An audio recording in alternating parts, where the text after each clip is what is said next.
all the past presidents, our teachers, our mentors. So I'd like to request Dr. Debi to please take over the dash and start the session. Thank you.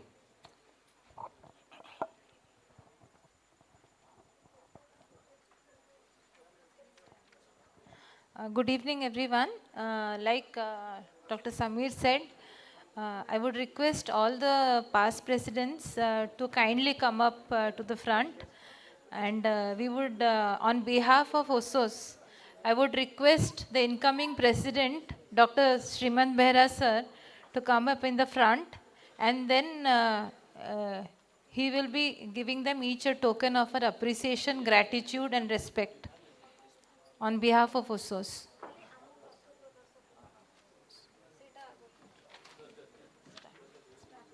So, to begin with, I would request Professor Sukumar Sarkar sir. He is one of the senior most members of USOS. And I request him to please kindly come up in front. To kindly come up in front and accept a small measure of a token of gratitude and respect.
Next we have Dr. Vijay Mahanti, and he is also not able to attend.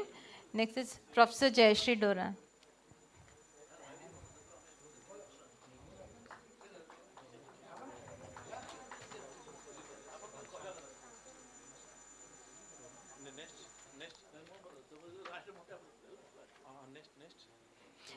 Professor Jayashree Dora.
जय जगन्नाथ। मु doctor Bahrain Patnaik उत्सकर्ण 40तम वार्षिक उत्सव को समस्त को स्वागत कर प्राय 50 वर्ष है ओएसएस सहित जड़ित।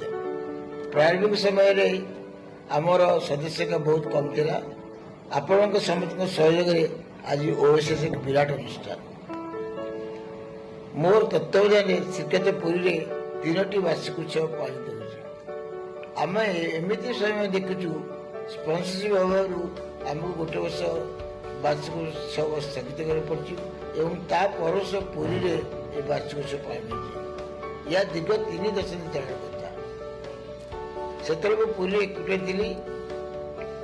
से वार्षिक उत्सव में Odisha government cabinet minister Niranjan Panda जोड़ी थे एवं government of Odisha cultural program sponsor करते जो थे कि ओडिशा विख्यात नृत्यशिल्पी श्रीमती अरुणा महांती डांस परफॉर्मेंस करते। ये उत्सव को डॉक्टर केसीबाड़ी मत बहुत साहय करते। अनेक बाधा विघ्न पर आम आज ओएसएस यही स्थान पहुंचु। मुझे आशा करुच्ची 2024 वार्षिक उत्सव बहुत भल एवं सफल हो।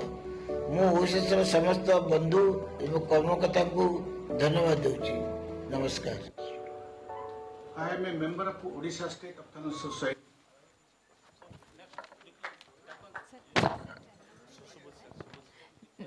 Next, I request Professor BNR Subudhi sir to kindly come up in front.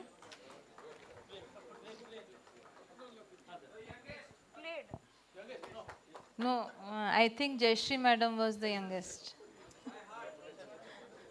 That is always.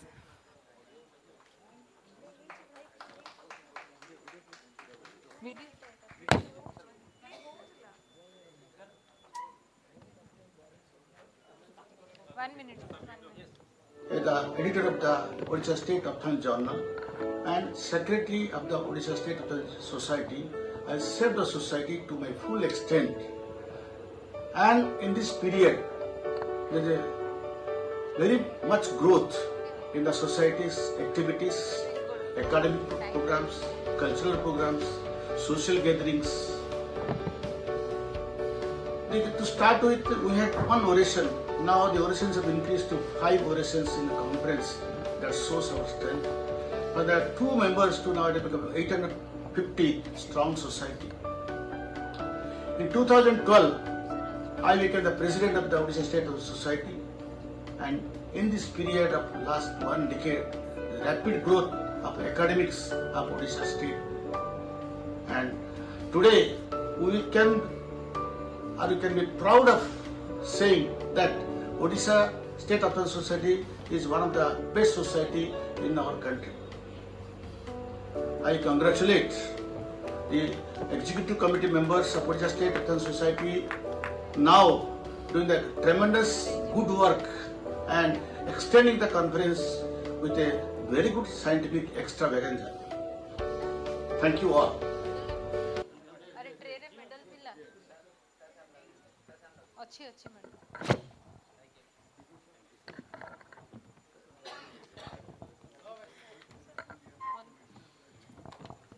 Started my career. Next, I would request Professor Bisambar Rajguru sir, the Doyen of There was OSOS, no trace of ophthalmology. to kindly come up in front, the sir. school time, the assistant professor of physiology was also the assistant professor in ophthalmology.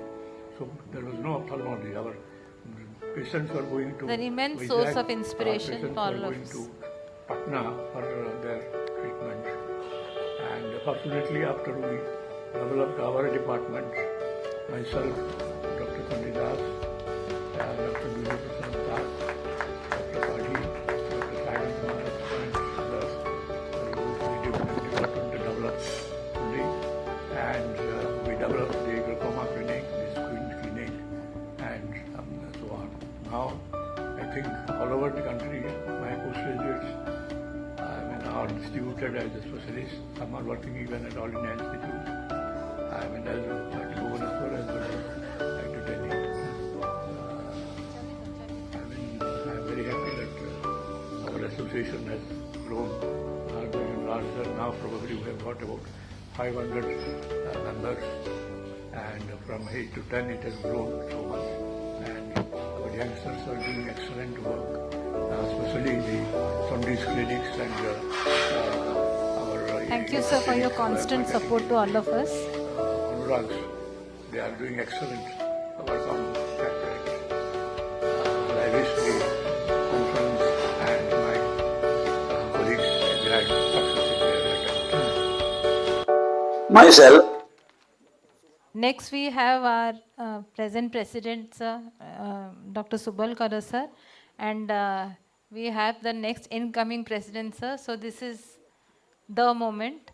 So as a token of our gratitude, sir, for all that you have done in the past year, sir. year 2023 and 24. I did my MBBS from BSc College, Bulla in year 1977, and I completed my MS in ophthalmology in the year 1992 from the same college. I served for the government of Odisha for about 30 years, and I retired from my government service in the year 2012 in the post of Senior Eye Specialist, District Headquarters Hospital, Bargar. Now, I am the founder chairman of Sunan Eye Care, Bargar. I am a very contented person, and I am satisfied with whatever God has given to me. And I thank God for this. Jai Hind, long live OSS, Namaskar. Thank you, sir. Next, we have Professor Chandidas, sir. To all my dear friends and young doctors, I am very happy that I am meeting the young doctors. He still with rules great achievement Usos. in ophthalmology, which was very primitive during my time in 1969 when the society started. He's like a landmark in ophthalmology for us. Today people are operating and living there in the same day with the intraocular lens, which was a dream during my time. During my time there was no intraocular lens, and we used to make the FAking and give a +10 lens and a +14 lens per year, which was very heavy, and the patient was not born. Now today the patient is extremely happy. Even after operation they are going and joining the service. I wish you all good luck. Please go ahead. ଆମ ଓଡ଼ିଶା ରାଜ୍ୟ ଚକ୍ଷୁ ବିଶେଷଜ୍ଞ ସମିତି Next, we have Professor Himanshu Rajguru, sir. Most flamboyant of all the presidents. ଆଜୀବନ ସଦସ୍ୟ ଭାବରେ ମୁଁ 1976 ମସିହାରୁ କାର୍ଯ୍ୟରତ। ପାଖାପାଖି ଅର୍ଦ୍ଧ ଶତାବ୍ଦୀ ଭିତରେ ବିଭିନ୍ନ ପଦପଦବୀରେ ମୁଁ କାମ କରିଆସିଛି ଏବଂ 2010 ମସିହାରେ ସଭାପତି ପଦବୀରେ ମଧ୍ୟ ଅଧିଷ୍ଠିତ ହୋଇଥିଲି। ଉଣା ଅଧିକେ ପ୍ରାୟ ସମସ୍ତଙ୍କ ଠାରୁ ଅଶେଷ ସ୍ନେହ ଏବଂ ସମ୍ମାନ ପାଇବାର ସୌଭାଗ୍ୟ ମଧ୍ୟ ମୁଁ ପାଇଛି। ଆଶା କରୁଛି ଆମର ସମସ୍ତ ସଦସ୍ୟମାନଙ୍କର ସାମୂହିକ କାର୍ଯ୍ୟକଳାପ ଦ୍ୱାରା ଆମ ସମିତି ଉତ୍ତରୋତ୍ତର ଉନ୍ନତି କରିବ।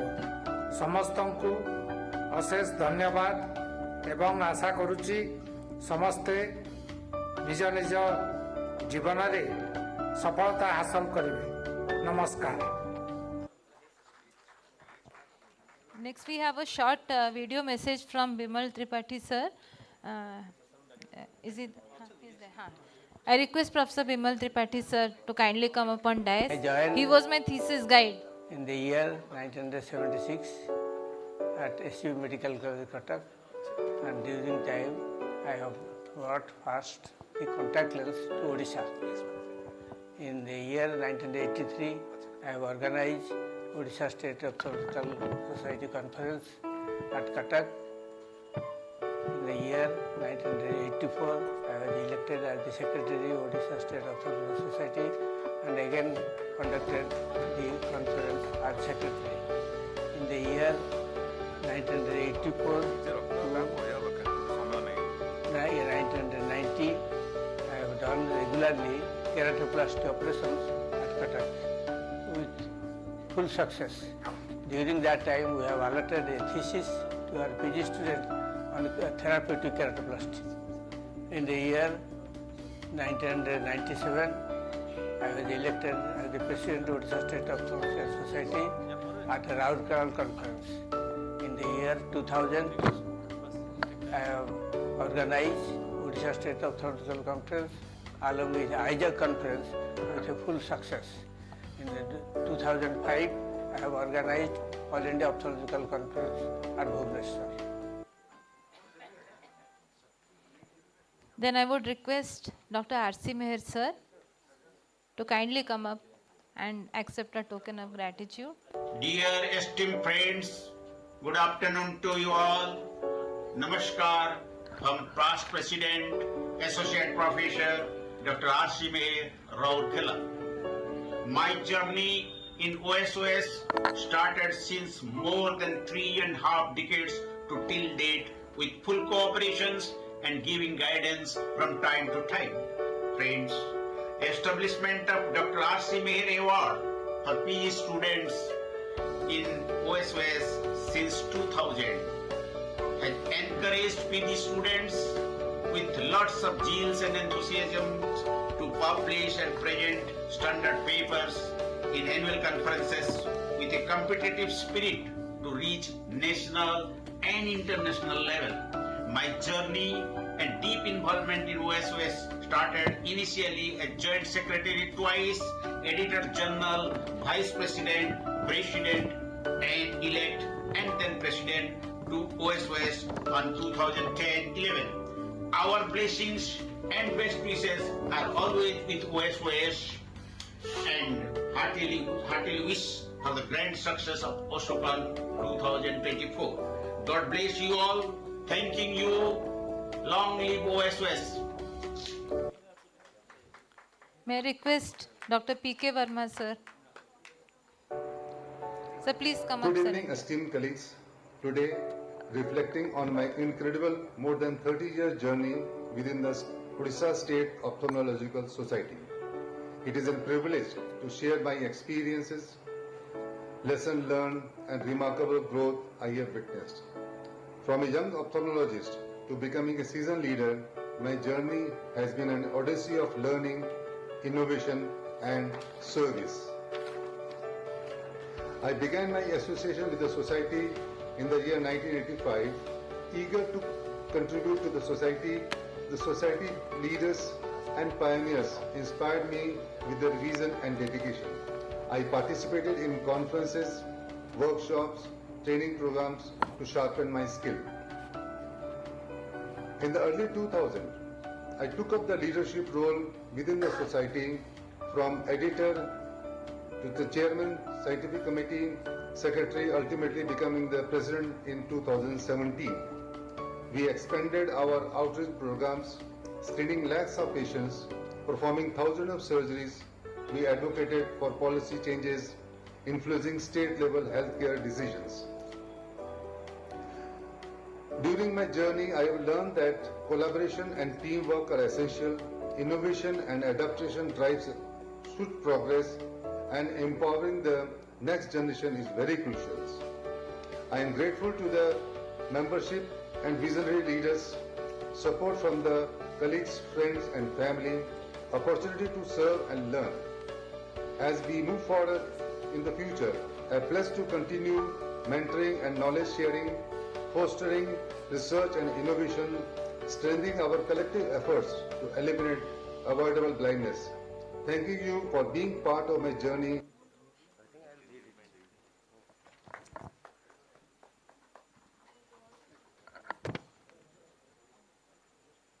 Next, I request Professor Gunasagar sir. Dr. Please. Gunasagar Dash's journey on the path of ophthalmology by Mrs. Tanima Dash, his daughter in. Dr. Gunasagar Dash's journey began in the nurturing care of his parents, Mukteshwar Dash, a dedicated primary school teacher, and Damayanti Devi, in the remote village of Khampur Mahulpali, located in the Sundargarh district of Odisha. In 1982, he completed MS from VSS Medical College in Burla and joined the faculty there in 1983. His first contact with the Odisha State Ophthalmological Society, or OSOS, was in 1981. During a conference organized by his mentor, Professor U.C. Behera, he got into OSOS. He participated in the 26th International Congress of Ophthalmology in Singapore in 1990, where he could connect with global leaders in the field. He expanded his expertise further by attending a retina vitreous program at St. Vincentius Krankenhaus in Germany. His journey continued in 2002, when he attended the International Congress of Ophthalmology in Sydney, where he presented his research. Later, he became the head of the ophthalmology department at WIMSA in Burla. His contribution to the mankind was covered by OTV, Odisha. He focusing on enhancing patient care and departmental practices at WIMSA as superintendent. In 2015, he attended the 30th Asia Pacific Academy of Ophthalmology Congress in Guangzhou, China. His travel interests took him to Sri Lanka in 2017 for the DOS conference, and across the United States, where he could embrace diverse cultures and perspectives in healthcare. In 2019, he was honored to become the president of OSOS, leading the organization through the challenges of the COVID-19 pandemic. It was during this time that he led the successful virtual implementation of OSOMCon in 2021. He continued his contributions to healthcare by attending the ACOIN conference in Anantnag in 2022.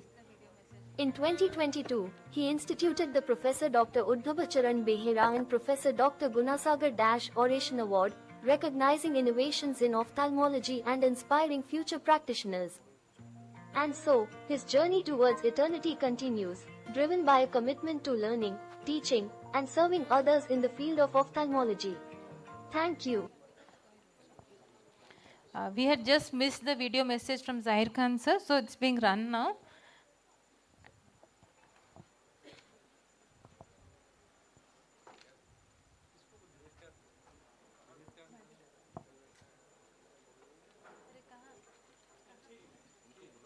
Zahir Khan sir ka message, video message. Play it. Became a life member of OSOS in 2010 after my retirement from the Army Medical Corps of 31 years of service, out of which 26 years as an ophthalmologist. Since then, I have been actively associated with the OSOS. Be as a member of the executive body, the editor of the Odisha Journal of Ophthalmology, chairman scientific committee, but last not the least, the president of OAS in 2021. I am proud to say that in my tenure, the mid-term OSOCON was organized very well. More so, our society was adjudged as the best society and got the trophy at the AOI's conference at Kochi.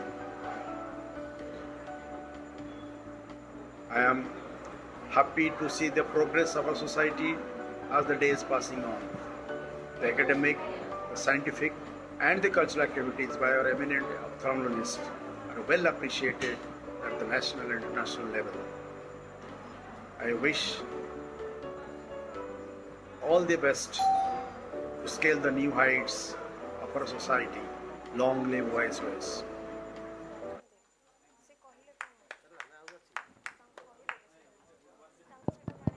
I would request Professor Indrani Rath ma'am to be the voice of all the past presidents and just give us a few words as advice. A woman can sum it up much better than the rest. Thank you. Good evening, everybody.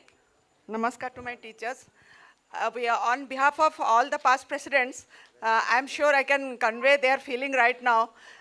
We are overwhelmed with the love, respect, and recognition sought by the OSOS. All members, I will not say it's only the office bearers. We are simply overwhelmed. Something very unprecedented they have done this year. Though professor, president, secretary, all are, maybe they are actively taken part, but we know everybody's consent is there behind this. So this organization, this association is definitely going to go places in future also. If the elders are respected, the future is definitely bright. Thank you very much. Thank you, sir.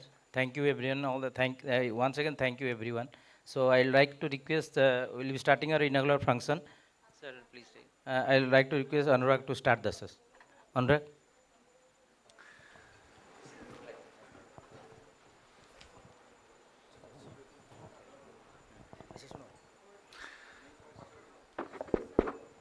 Thank you, Dr. Samir. Sure. Good evening, ladies and gentlemen. My name is Dr. Anurag, and on behalf of the local organizing committee, OSOCON 2024, I would like to welcome you all. After 1.5 days of scientific meander, we have come to the evening, which stands as the pinnacle moment in any annual scientific event of any society, the inauguration ceremony. I would like to begin with inviting the dignitaries to the dais. Leading from the front, I would like to invite the Chairman Reception Committee, Dr. Sabyasachi Patnaik, to come up and crown his chair on the dais. A tremendous teacher, my first teacher in ophthalmic surgeries at least, Dr. Patnaik has seen it all. Next, I would like to invite the organizing secretary, Dr. Saroj Tripathi, the man behind the 1.5 days that have passed already and the 1 day that's still to come. We expect the grandeur just to extend hands many folds. He'll join us shortly. The next dignitary on the dais would be the Chairman Organizing Committee, Dr. Santosh Kumar Mahapatra, Chief Medical Officer, JPM Rotary Eye Hospital, Cuttack. A dear friend and somebody who just doesn't rest till the job is done. The big moment. President, Odisha State Ophthalmological Society, Dr. Subal Kishore Kar, is invited to kindly come up and occupy his crown, which is obviously the center stage. And it's a natural choice to follow him would be the President-elect Odisha State Ophthalmological Society, Dr. Srimant Kumar Behera. He will join us very shortly. He's just gone out for a while. You're there? Thank you so much for joining us, sir. No. You're on the right-hand side of the President.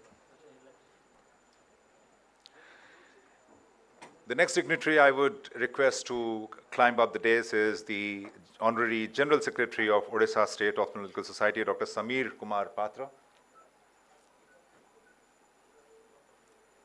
Where is he? Okay. He'll join us shortly. Just to inform him that he's being invited. The guest of honor of the evening, Dr. Ved Kumari, Vice Chancellor, National Law University. No words can profusely express the immense amount of gratitude we offer you, ma'am, for letting us the honor of having our conference in such a wonderful, wonderful venue. Thank you so much. We would never ever forget this. It was much more than a consent, actually. The chief guest of the evening, Vice Chancellor, the first Vice Chancellor, if I may add, of the Odisha University of Health Sciences, Professor Manas Kumar Sahu. The second. Thank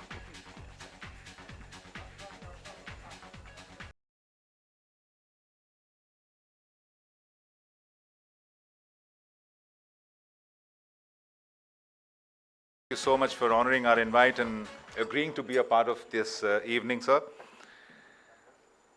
So the next official segment of this particular evening is presentation of bouquet. We would like to honor all our dignitaries on the dais by presenting them a bouquet each as just an initial token of our appreciation. May I request the flower bouquets to be presented to each one of them, starting from the left.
on the dais to briefly vacate their chairs and come to the front, because next we have the lighting of the lamps.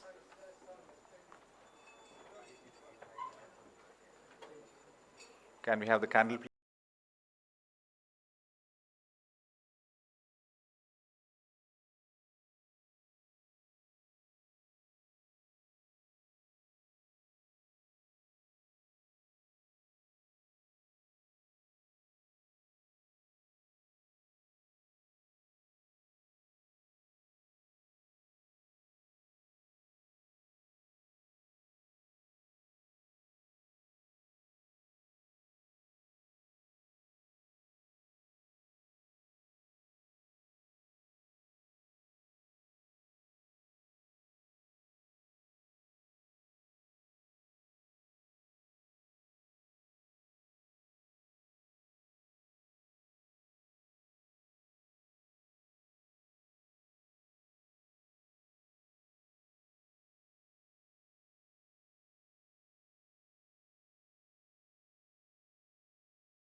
Rich culture flows in the arteries and veins of all ODIs, and we're so proud of having it. And Lord Jagannath and the Chaturdha remain as the epitome of such culture.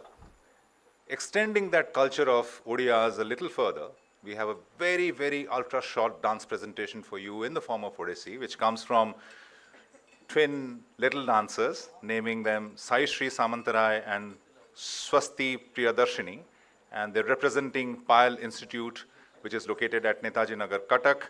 It's an organization dedicated to dance, art, song, and amongst dance, Odissi dance in particular. welcome Swasti and Saishri.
Thank you, Saishri. Thank you, Swasti. Wonderful performance indeed. Moving on, now I invite the Chairman Reception Committee, Dr. Sabyasachi Patnaik, to deliver the welcome address. So, respected Chief Guest of the evening, Professor Manas Sahu, the Vice Chancellor of Odisha Health University, respected Guest of Honor of this evening, Professor Madam Ved Kumari ji, respected Professor Biswambar Rajguru sir, the Founder Secretary of our Society, Odisha State Ophthalmological Society, respected Professor Chandidas sir, one of the founder member of the society.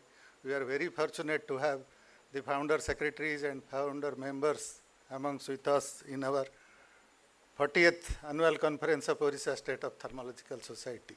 So we must welcome them with a big hand. I welcome you all the delegates, the media persons and others who have helped us to organize this conference. So we as ophthalmologists have a tremendous responsibility for the society. One of the reasons is to take care of the blindness. Now blindness is a problem which no one likes to have, but we have the responsibility of taking care of the eyes of the people.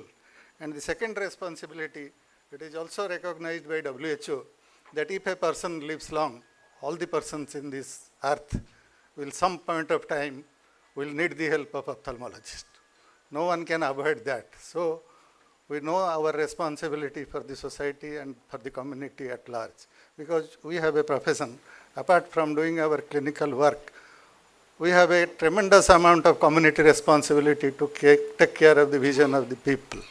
So for this reason, we are continuously conducting seminars, symposiums, and ultimately this annual conference. So I welcome you all to this program, and I think this program will help us to improve our knowledge and skill in providing eye care services to the people of the state. So thank you all for attending, and I think this conference will be successful with your participation and also with the help that we have received from Madam and from this institution, the National Law University of the Cuttack. So we'll have a very successful conference. Thank you all. Thank you, sir, for the crisp welcome address. We've just heard Sir profusely thanking Dr. Ved Kumari, and thank you so much for gracing the occasion as the guest of honor, ma'am. But beyond the name and the designation, there's much more to that personality. To introduce her more expansively and properly, in comes the Chairman Organizing Committee, Dr. Santosh Mahapatra.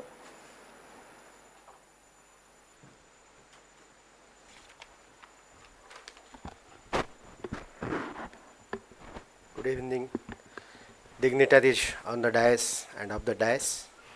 I have the privilege to introduce Professor Ved Kumari, Vice Chancellor of National Law University.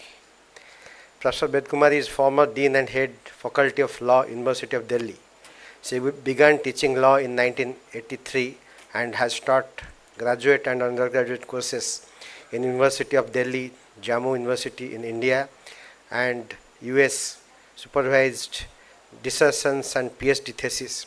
She has written many books and innumerable articles in national and international journals. Professor Ved Kumari's area of primary academic interest are juvenile justice, criminal law, gender discrimination, clinical education, judicial training. Professor Ved Kumari headed the Delhi Judicial Academy as its chairperson during 2009 to 2011. She is the first and perhaps the only woman academic to hold such prestigious position. She is the Fellow of Commonwealth Judicial Education Institute, Canada, Commonwealth Fellow at Warwick University, UK, and Fulbright Fellow at Wellenbit University, USA.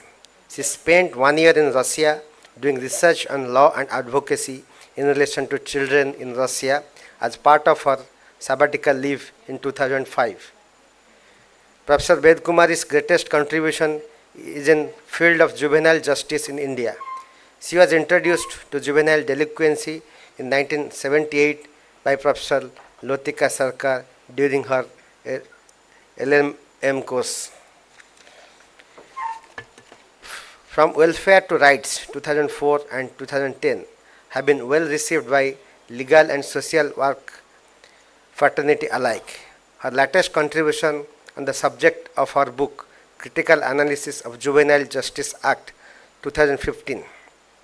She had pointed out in the book the lacunae in classification of offences as petty, serious and heinous, and taken the position that residuary offences not covered in this definition should be classified as serious and not heinous. The same was held later by High Court of Delhi, Punjab, Patna and Bombay, and confirmed by Supreme Court of India in Shilpa Mittal, decided on 9th January 2022. The JJ Amendment Bill 2021 passed by Lok Sabha 2 has modified definition to include the leftover offences within the ambit of serious offences as suggested by her. With this short introduction, I welcome Professor Ved Kumari, Vice Chancellor of National Law University, as our guest of honor as well as speaker of the evening. Welcome, ma'am. After all this, ma'am, the gathering is starving to hear you speak. Please come forward, decorate the podium and speak to us. Good evening, everyone. Good evening. Yeah, I want to have conversation because I've got nothing else to do. I'm not a doctor, but I have got a lot of connection with doctors. My father was an Ayurvedic practitioner. My brother trained in Ayurvedic and allopathy, but then from his self-learning, he changed to homeopathy. So we had two in-house doctors and we had another homeopath in the neighborhood. So as a child, I used to decide which doctor is good for which problem. So fever, my brother, allopathy. If it is cough and cold, then my father. With any pain, then homeopathy.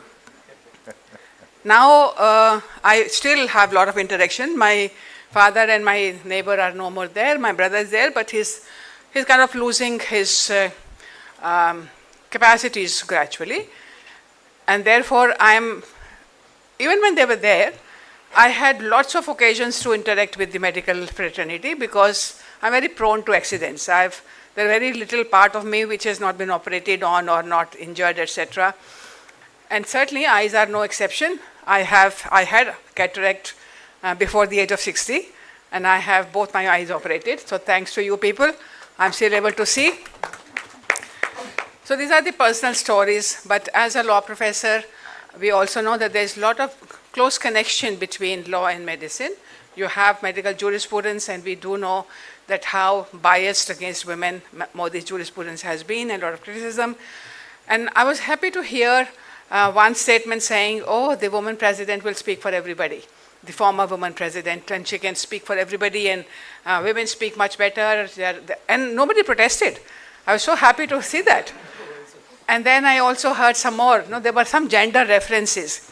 And in fact, when I was thinking what I'm going to speak to this alien body of people about whom about the discipline I know nothing, and I got no special connection between law and ophthalmologists, because law and medicine is kind of generic and everybody knows what the connections are, so there's nothing new I can speak about. So I was thinking that because we have been having our own conference today, consultation, regional consultation, on cyber laws affecting women. So we've been talking about women since morning. So I thought, okay, I'll also try to see are there any gender angles there? And I do know, as a generic category, that women have got more issues accessing medical support. As a generic category, not only the eye specialist. And then I was thinking that whether there are gender considerations within this specialized field of medicine also. I'm certainly aware of the laser surgery, the beautification, because when we were young, having a chashma was a major no-no. This was against fashion, this is against personality, you have to be really dud to have a chashma. But then it has transformed over the years. It has become a part of the fashion statement as well. with lots of frames, lots of colors in frames, lots of brands coming in. And so I had two questions in mind, which I can put forward to you. I do not know. You may have answers, or you may want to think about it if you don't, but I'm quite sure you would have some sense of it. Whatever little Google Uncle research I did said that certainly there is some typical kind of eye problems which women get more compared to men in the old age. So that's one question I had, whether it's true or not, I do not know, because the Google Uncle is not necessarily correct. But then the question is that when women get any kind of eye problem in their old age, whether there are any special provisions of health care for them.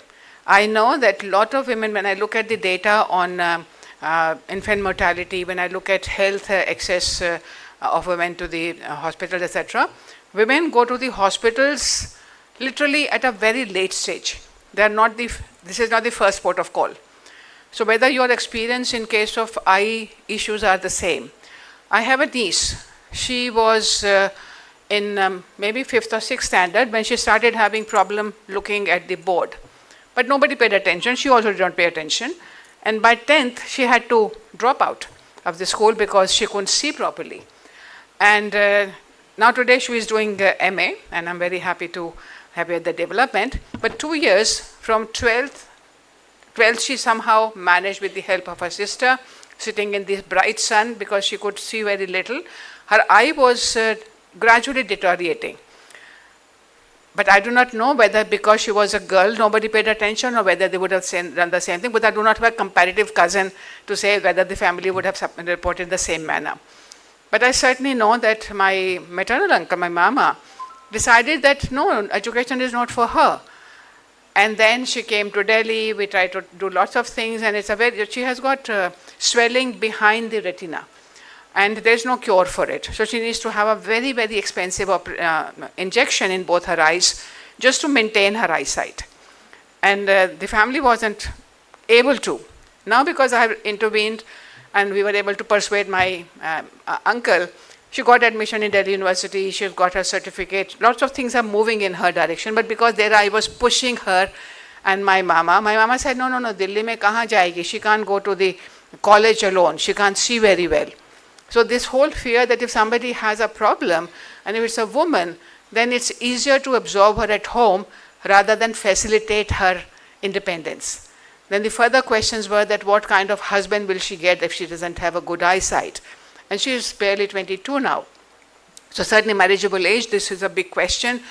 Which are the men who will accept a woman like her? So there will be a mismatch, either a age difference or education difference or all kinds of things. And then certainly if it's a good match, they would want a good woman capable of everything. So certainly there are a lot of challenges, whether as ophthalmologist, you have any kind of cognizance of the problem women face in accessing eye support services, whatever it might be. So certainly people like me who are capable can always go and access things, but we're talking about the marginalized community, and there are lots of them in India.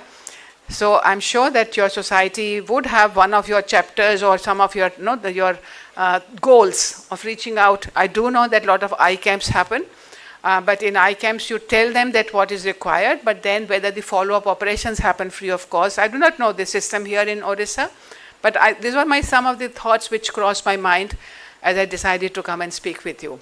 And I know that nobody is ready here now for a long speech. I don't have much to say in any case, but I thought I'll put the gender question before you, and maybe in some informal conversations I'll get to know that what are the gender angles in ophthalmology, whether part of your course curricula focus on those issues, whether there is a sensitization, what kind of researches are being done, if there are, because I know some diseases are gender specific. I do not know whether in eye category also there are some gender specific issues. If there are gender specific issues, then there should be gender specific studies and researches. We do know that in area of research, the women concerned researches are taken much later than the areas where men are concerned. The issues relating to men, when there is infertility, first of all get the woman examined. Men get examined much later.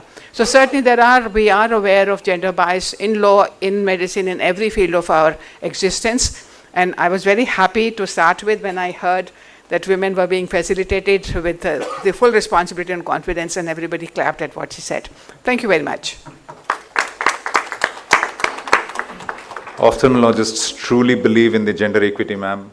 Just for your information, at the All India level, we have a Women's Ophthalmological Society.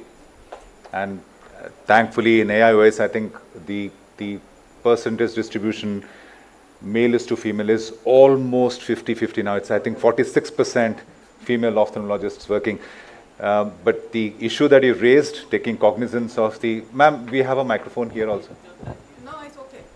Because I certainly have this very... it's very nice that you said there's a woman ophthalmologist society. So this is men. No, this is not men. This is not men. Why did the women need a separate society? Which means this society is not taking care of them. This society is because probably... in law, what we have is jurisprudence, and then we have feminist jurisprudence. So jurisprudence is about people. Feminist jurisprudence is about women, which means people do not include women. So that's where I'm coming from. Well, the men for sure did not form that society. So let me ask the state representative. Sir, that's a very important distinction we need to understand. Because we believe that when we talk about gender neutral terms, it's open for all. And I do see a lot of women here, so certainly there is a very good mix of men and women. But the fact that women ophthalmologists thought that they need to have a separate society says that something more needs to be focused in the gender neutral society. So that's my, I certainly think that any gender neutral society ordinarily have to have some more focus. We have the Human Rights Convention, we have the Human Rights Commission, we have the, all this gender neutral convention, then we have CEDAW. Why did we need a CEDAW? When there was a convention on protection of human rights, but the fact is that whenever there's a gender neutral, the focus on gender gets diluted and women get subsumed. We say he includes she. But when you look at the spellings, actually she includes he. When you look at woman, woman actually includes man. But the language is saying the other way around. So I certainly think that we need to really pay a little more attention to. We assume that we are paying due attention. And as far as nobody complains, we are doing gender neutral services. But I think we need to be a little more conscious about it. Can she answer your question? Ma'am. Yeah, this is, thank you ma'am for opening up this question. And yeah, everybody here believes in... Yes, ma'am. In terms of number of presidents, how many women, how many men? Exactly, ma'am. Amongst these state societies. This is like why I have been asked n number of times why a different society, because end of the day nobody understands a woman better than a woman. So there is a kind of sisterhood there. Whatever all said and done, here people will say we have decided to be gender not gender biased. It's not that you deserve to be not having a gender bias. So it is you do this because a man allows you to do it. A wife goes out because her husband allows her to do it. You get to do a life surgery because the men in the life surgery symposium allow you to do a life surgery. So all said and done, end of the day, even if the women outnumber the men in sheer numbers, the people at the top are mostly men. Even though they try to accommodate, ma'am, even though they try to, no, I'm being very honest, they do try to accommodate us. But the bottom sentence is, they try to accommodate us. So that needs change. That will take a lot of time. It may not change also. But this is more in an attempt to bring up the women who couldn't have come up to a certain level because at different age stages in their life, they have fallen back. So this is nothing against men, but this is to bring up the woman, like somebody who has fallen back in a career because of children, because of so many issues. It is nothing to do with men. As far as my memory goes, this is perhaps the first time we are having a bilateral communication during inauguration ceremony of a conference. Another first in OSOCON 2024. Right, the spirit of any academic meeting are three: meet, greet, and compete. So there are competitions that are held every year in the academic meetings. The Chairman Scientific Committee of the present society has done a fantastic job in conducting different competitions. I would like to invite Dr. Sharmishta Behra, the Chairman Scientific Committee, Odisha State Ophthalmological Society, to the podium to announce the winners in different categories.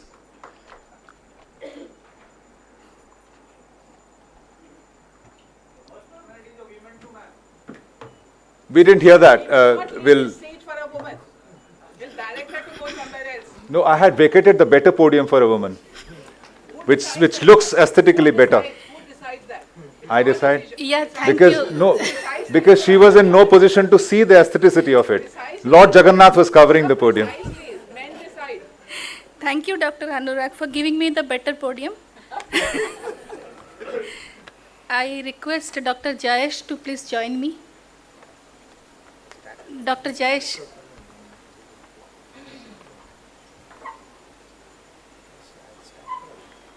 So the award for free paper in PG for PG's Dr. R.C. Meher award goes to Dr. Lipsa Mahapatra. Dr. Lipsa Mahapatra, are you here? Can somebody collect it on her behalf? The award for community ophthalmology, Dr. S.C. Das award goes to Dr. Pranamita Pujari.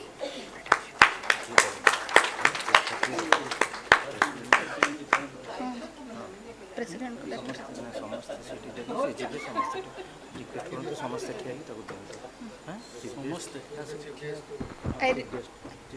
I request our chief guest to kindly hand over the check.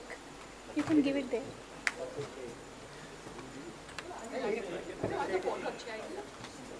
A big round of applause for Pranamita.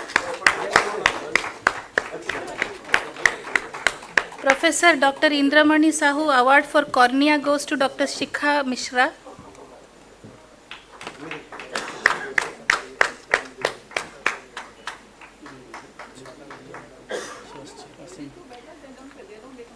Dr. Shikha.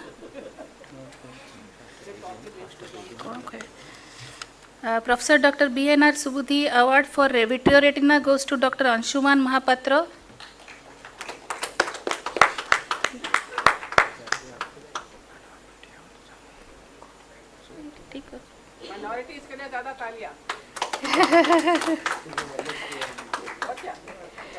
Dr. B.S. Mishra award for glaucoma goes to Dr. Abhik Roy. Dr. Abhik. Dr. Subal Kishore Karo award for cataract goes to Dr. Bhagavat Naik.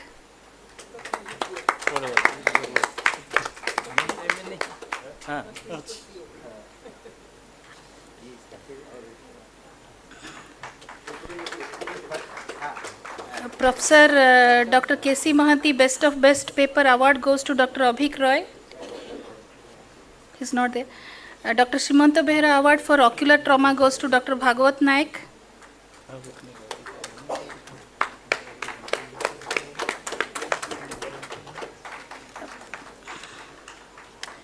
Professor Dr. Kulamani Mishra award for refraction and lacrimal diseases goes to Dr. M.S. Mahesh Kumar Sahu.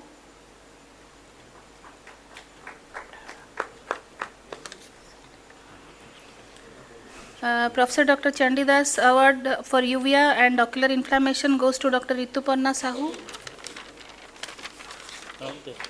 Not there. Dr. Priyadarshini Mishra award for neuro-ophthalmology goes to Dr. Utkarsh Agarwal.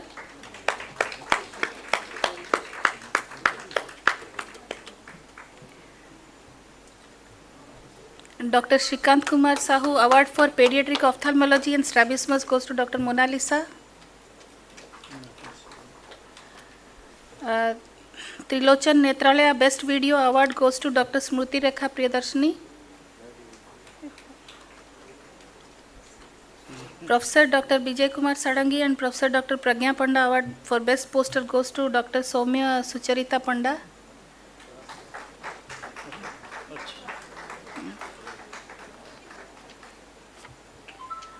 Professor Dr. Subhabrata Parida Award for Best Ophthalmic Photography goes to Dr. Sonali Singh.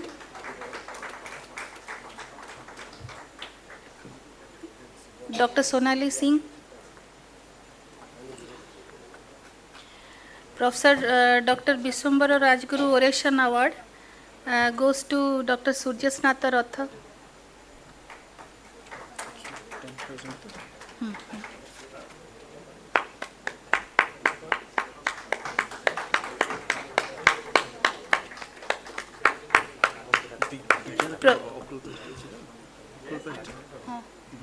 I would request ma'am to kindly hand over the next awards, sir. Professor Dr. Mahendra Mishra Oration Award goes to Dr. H.K. Rajguru, sir.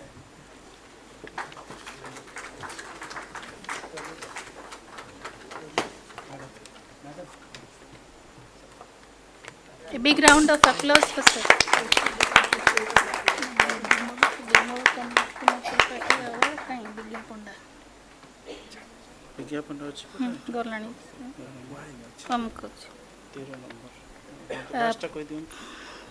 Professor K.C. Padi PG Thesis Award goes to Dr. Sai Sunanda.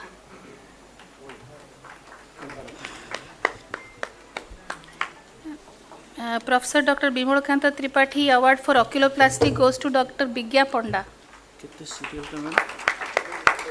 312.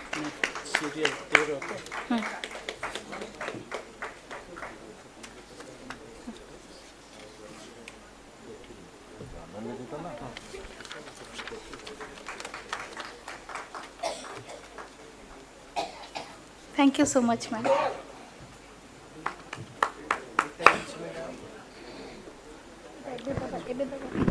One announcement. The amount which has been given in check, the names have been not written.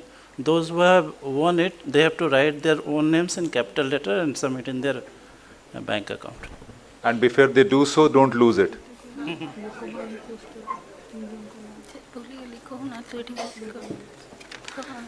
Moving on to the next segment, may I invite the managing editor. The Lifetime Achievement Award for Medical College Doctors, it goes to Professor Dr. Bimalkanta Tripathi, sir.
महाशय पवित्र उत्कल भूमि रे आपणक पर जड़े प्रतिभावान व्यक्ति को पाई आमे धन्य।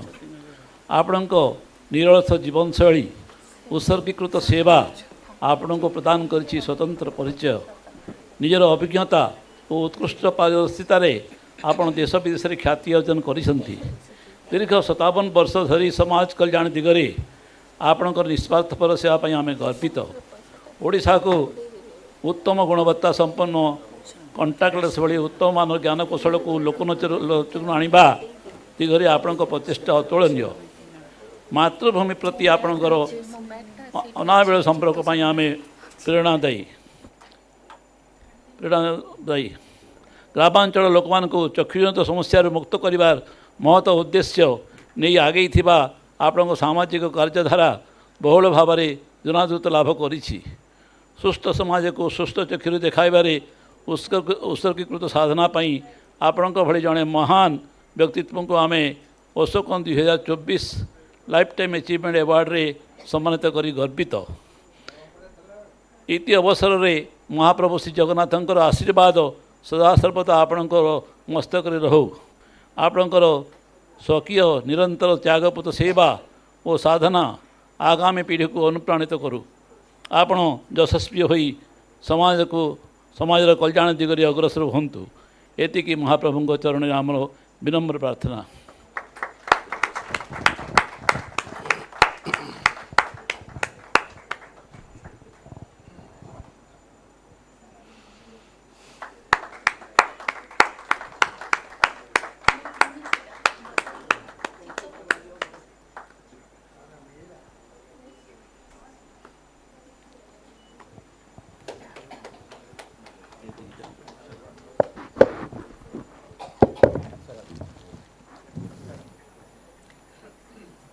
The Lifetime Achievement Award for Doctors of the Lifetime Achievement Award goes to Dr. Bhakta Prasad Guru sir.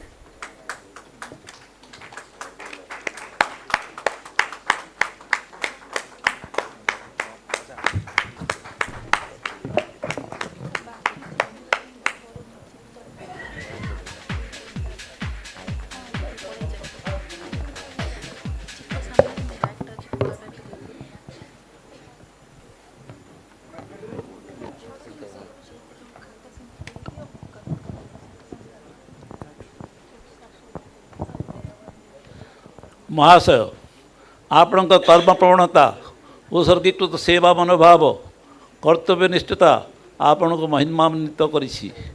सहनशीलता निरलस व्यक्तित्व अमायिक व्यवहार द्वारा आपण समस्तंकर निकटतर होई सेमांतर हृदयर मनीष होवार सौभाग्य अर्जन करिसंती। ग्रामांचल थिबा लोक मानक चक्षु समस्या को गंभीरतार सह ग्रहण करी सेमानकु उत्तम सेवा प्रदान करबा दिगरे आपणकर अनवद्य साधना और अंगीकारबद्धता सर्वदा स्मरणीय। अद्यावधि 1 लाख अधिक रोगी सफल मोतियाबिंदु अस्त्रोपचार करी प्रशंसार पात्र पलटि। आपणकर त्यागपुत सेवा और साधना निमंते आमे आपण को Ashokan 2024 life time achievement award रे सम्मानित करी गर्वित। आपणकर दीर्घ सुस्थ और निरामय जीवन कामना करी महाप्रभु Shri Jagannath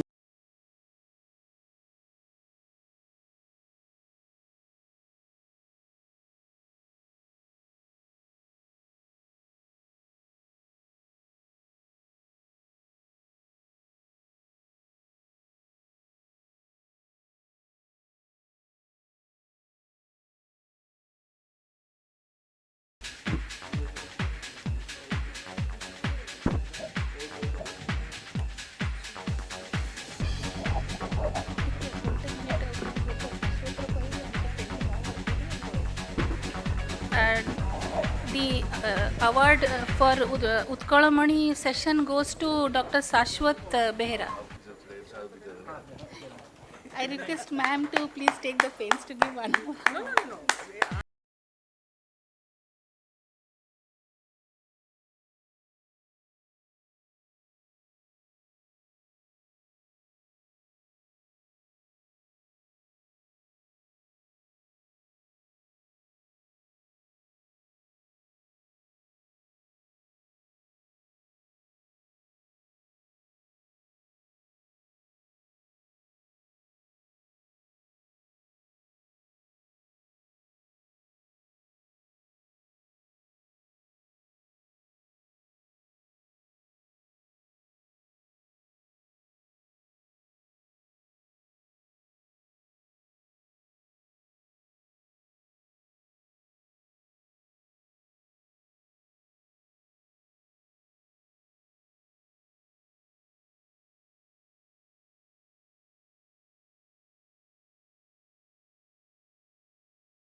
Thank you so much, ma'am, for making some of the pockets heavier than the others.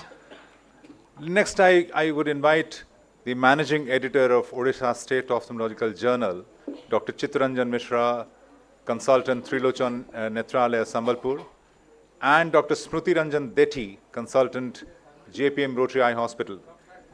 The two people in charge of the journal and the souvenir, respectively, because what we have next is the release of these two literatures that come from the society, the souvenir to mark this particular occasion, and the journal, the annual scientific journal of the State Society.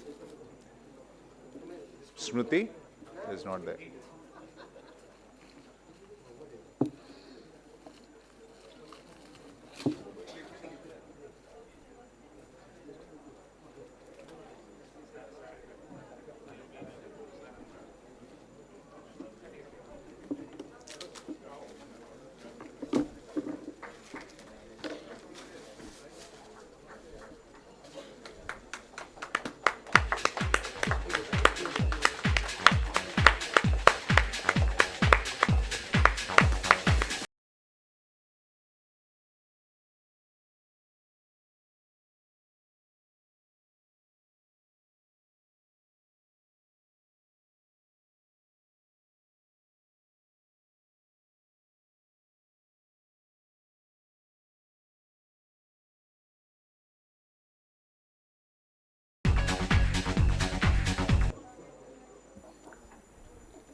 Thank you, Chitta, for doing us the honors. Time to hear out the President of the Odisha State Ophthalmological Society.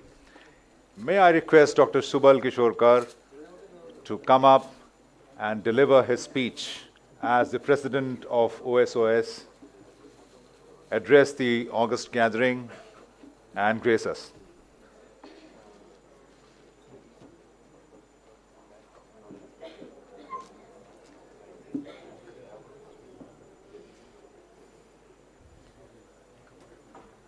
Honorable Chief Guest, Professor Dr. Manas Ranjan Sahu, Vice Chancellor, Odisha University of Health Science.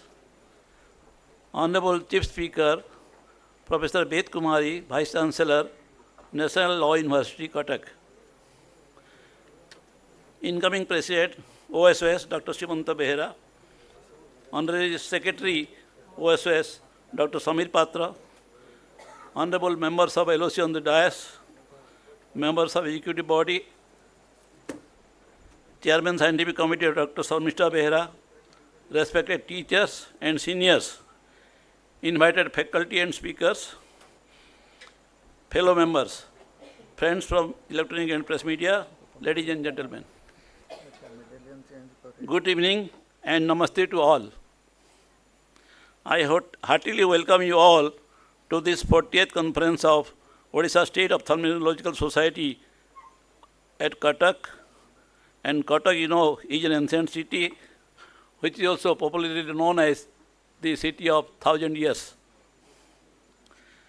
I would like to begin with by saying that it has been a great honor and opportunity to me to serve as the president of this august society. Kindly accept my sincere thanks for the support and encouragement I received from you. I will touch just few points in the annual activities of OSS during the last year. The first one is the leadership and governance. We undertook the challenging process of constitutional amendments involving extensive man hours, travel, and dedication to ensure alignment with the evolving needs of OSOS. I must thank the members of the Constitutional Reform Committee from the core of my heart for their consistent efforts to incorporate the best possible amendments in OSOS Constitution. For this worthy accomplishment, heads up to Professor Himanshu Rajguru, Dr. Shimanta Behera, Dr. Samir Patra, and Dr. Devi Eswarja. And apart from several virtual meetings. We also sat and discussed for hours together at different places of Odisha like Raurkela, Cuttack, Bargarh and Bhubaneswar to prepare the draft amendment.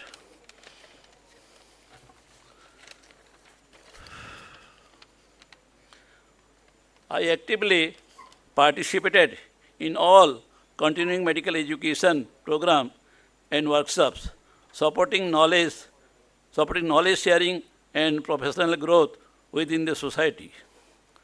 Attended the midterm OSS conference at AIMS Bhubaneswar, reinforcing OSS commitment to quality academic gatherings and networking. Represented OSS at the national level by attending prominent conferences such as Eye Bank Association of India at L.V. Prasad Eye Institute, Bhubaneswar. And I attended the Association of Community Ophthalmology of India conference at Puri. Then recognition and felicitation. We had the opportunity to felicitate Professor Dr. Bishambar Rajguru in recognition of his significant contribution to the field of ophthalmology, honoring the lifelong dedication and service of Dr. Professor Rajguru. Awards and recognition system enhancement. Conducted comprehensive review and analysis of OSS awards, resulting in the implementation of 6 new free paper awards, that is on trauma, uvea, reflection, pediatric ophthalmology, strabismus, neuro-ophthalmology. We also included awards on best ophthalmic photography and best ophthalmic video. One Oreson award on oculoplasty was also included, further elevating the recognition for excellence in specialized areas of ophthalmology. Before concluding, I take this opportunity to thank the Scientific Committee Chairman, Dr. Sharmishta Behera, for her tremendous effort for uplifting the quality of academic activities in OSS. I also thank Dr. Simanta Behera, the incoming President, Dr. Samir Pato, the Honorary Secretary of OSS, Dr. Joyce Chopo, Treasurer, and other executive members for their wholehearted cooperation. My tenure as President was for the advancement of the society's academic standards while also reinforcing OSS presence at both the state and national levels. Jai Jagannath, long live OSS, Jai Hind.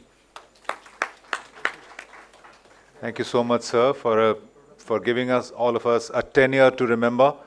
But you have one more major role, sir, before you could quit from the podium. I would request you, sir, to introduce the incoming president or the president-elect before you could vacate the podium.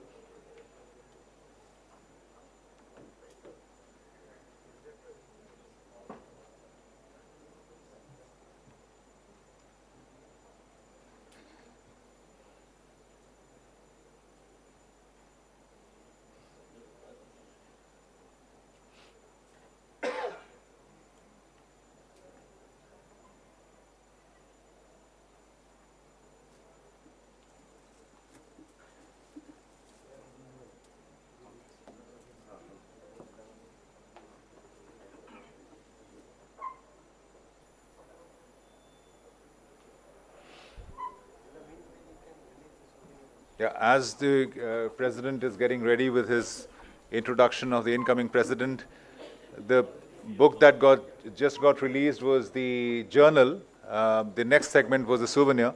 So the souvenir is now going to be released by the chief guest and the guest of honor, with all the other dignitaries on the dais joining them.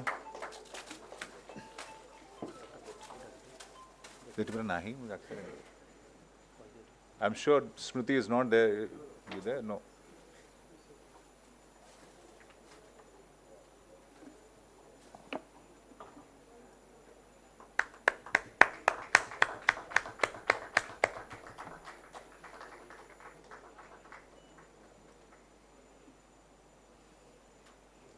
Can we have your introduction, sir?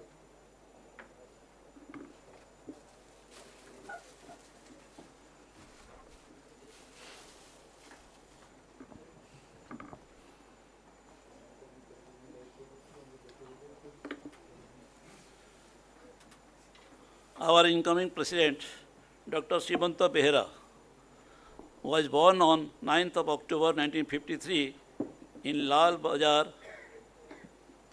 Baripada. All his preliminary educations were from Rourkela. He joined MBBS in the SCB Medical College, Cuttack in the year 1971. After graduation from SCB Medical College, Cuttack, he completed his postgraduation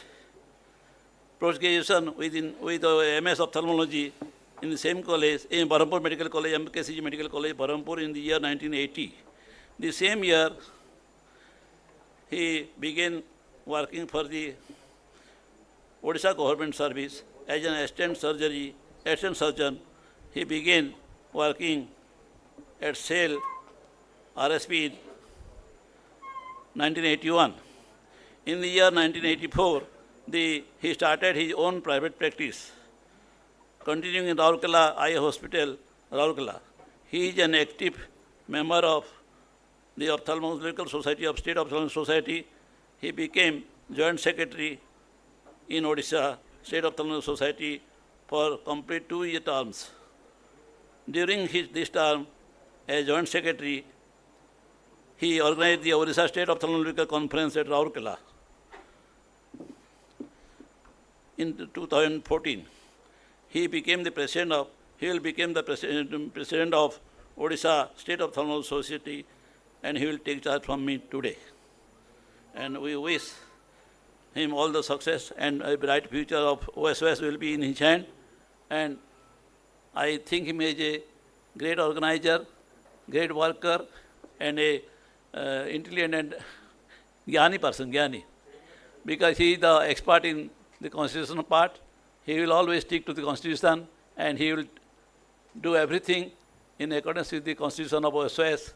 That is, I am sure, and he will bring the OSOS working in the state line, the same line, in line where the progress is the ultimate. So I wish Dr. Srimanta Behera a bright future for OSOS. He will be a marker for the bright future of OSOS. Thank you. Two processes that mark put the official seal in the process of transition. One is the change of the medallion that decorates the neck of the president. That would change the neck and would go to hang from the neck of the incoming president. And then there would be a change of the seat as well on the dais. They'll come a little later. Let's enjoy this occasion of transition.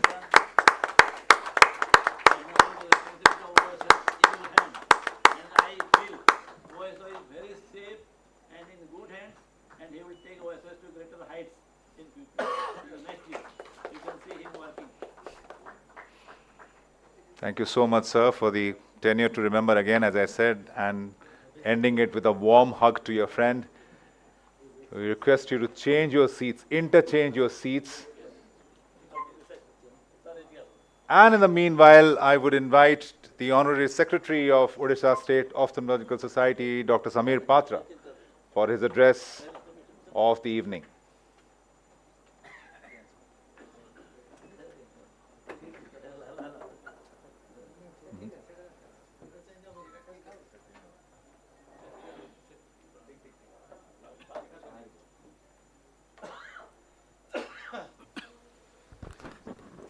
Thank you, Anurag, and good evening, everyone. Good evening to respected Professor Manas sir, the chief guest of honor, ma'am, Ved ma'am, respected President, incoming President Srimant sir, respected Subalkar sir, and Organizing Secretary, dear Saroj, and Chairman, my dear Santosh, and Chairman Dr. Sabyasachi Bhai, and all my respected teachers, my mentors, delegates, trade personalities, and media persons. It's a really proud moment to be here. And this day, after taking up charges, since it has been 1 year, so before taking a lot of time, I'd like to go what are the achievement of OSUS 2024, a journey from 11 November 2023. I remember that was in the IIM Sambalpur to this NLU Cuttack. So, this is what a constitution reform, a Herculean task, which was given to us by the committee. And with the 8-member team of Professor Ajit Babu, Professor Rajguru, Professor Ashok Nanda, Professor Subudhi, and to great presidents like Presidents Subalkar sir, Simanta sir, myself, and Dr. Devi. I think it was a great, it was a Herculean task, I tell you, with 8 members, with 2 physical meet, one at Cuttack and Bargad, with I think it was 12 numbers of virtual meet, and to do this job, which has been pending since I think 2019 when we started this journey. And it was passed in the special GB, which is held at AIMS. And the present status is that it is now at the Office of Register of the Society for the final approval. Thank you once again for everyone. I thank from my core of my heart. Hope this will be done. Second, All India Conference of Odisha. I think it was a dream, and for upcoming presidents, I think maybe at the time of Dr. Sabya Sachibai or Ashok Bhai or Sriman sir, we would like to see that All India Conference will be done. And one moment is that it was last AOS, I remember during my second year of PG 2005, which was held at Bhubaneswar in the year 2005, which was organized by our Guru, Professor Dr. Bimal Kanta Tripathi, in the year 2005 at Hotel Swasti. After a wait of 2 decades, we shall host AOS MidCon or AOS Annual Conference coming here at Odisha, and let's hope for the best. Then honoring our past president, our pathfinders, celebration of Patha Pradarshaka Sambardhana Mahotsav, to offer our respect, gratitude and love to our honorable past president of our society since the inception of our society. Really, I feel very proud for this moment. Thank you once again from my core of my heart. Society is our identity, for which we have done, the executives and all the members have done, we had plastic eye cards for around 900 members. And so once again, I tell you, if anyone left in the forum, or I think 20 to 30 eye cards have been not yet finished, so I'd like to request anyone has not received, would please send me. The knowledge is accessible, that where OSUS is marching towards, and within this year we have done 3 days Dakhyata training program for PG at LBPI under leadership of Dr. Srikant, Director of LBPI Bhubaneswar. Thank you Srikant, I think he is not there. And AS Proyagshala, it was very nostalgic moment. Yes, I had been to JPM Rotary. Thank you, dear Santosh, for organizing such a nice program. Thank you once again. Webinars, 2 numbers of webinars, with one with Glaucoma Awareness Week. It was maybe with the Indian Medical Association of Odisha and the GIC. We did this webinar, and ROP webinar was being done by under the leadership of Dr. Tapas Padi in the webinar. And Chatsala on diabetic retinopathy, thank you once again, Dr. Devendra, who did splendid at Bir Maharajpur. And celebration of occasions like World Braille Day, thanks to Just Topo, our treasurer, who did marvelously during that day. And thank you everyone from core of my heart for doing this awareness week, like Glaucoma Awareness Week and the Eye Donation Fortnight. Many workshops again during this year. One, I think it was being conducted by Professor Dr. Jayasri Dora ma'am, Professor Sarmishta ma'am, and Dr. Pramod Sharma sir at VSS Medical College Bulla, and 2, it was done at SC Medical College Cuttack under the leadership Professor of Dr. Rukmani and Dr. Tarun. Thank you once again to both the professors, all the professors out here. Vasudeva Kutumbakam, uniting a regional society like Raulkela Ophthalmic Society, Sambalpur Ophthalmic Society, Barampur Ophthalmic Society, and Cuttack Ophthalmic Forum. Again, I would like to congratulate. I think the number of CMEs has just grown up like anything from within 2 to 3 years, maybe post-COVID. So conducting routine CMEs with guest speakers from national importance from outside of the local area that we have started. Then induction new awards, as our President sir has told, the oration has been increased from 3 to 4, and I'd like to thank again Subudhi sir for instituting a new one, Professor Chaikant sir award. Free paper again, which has been increased to marvelously from I think 5 to 6 to 13 numbers. Then other awards, new and innovative awards like Best Photography Award has also started. Best videography award, best award in the OVIA, best award in all the, I think 2 to 3 years has left, I think. So that will be completing maybe within 1 year or 2 to 3 years, that whatever time takes the time. Money, money, money, I think brighter than sunshine, sweeter than honey. So maximum revenue deposited in the history, 20 lakhs in the FD. Every attempts are on the process to make it in the elephant size. Yes, together we make the possible happen. We have 13 executive meetings in one academic year. To date, I think it's a record number of executive meetings in the OSOS history. We believe in the policy, we sit and we decide. Thank you once again. Thank you, Dr. Sameer, for concising your report and giving us, putting the card in front of us to see what a fantastic year it has been. Time to hear our new president, ladies and gentlemen. May I request Dr. Srimant to address us briefly before we go on to the star attraction of the evening.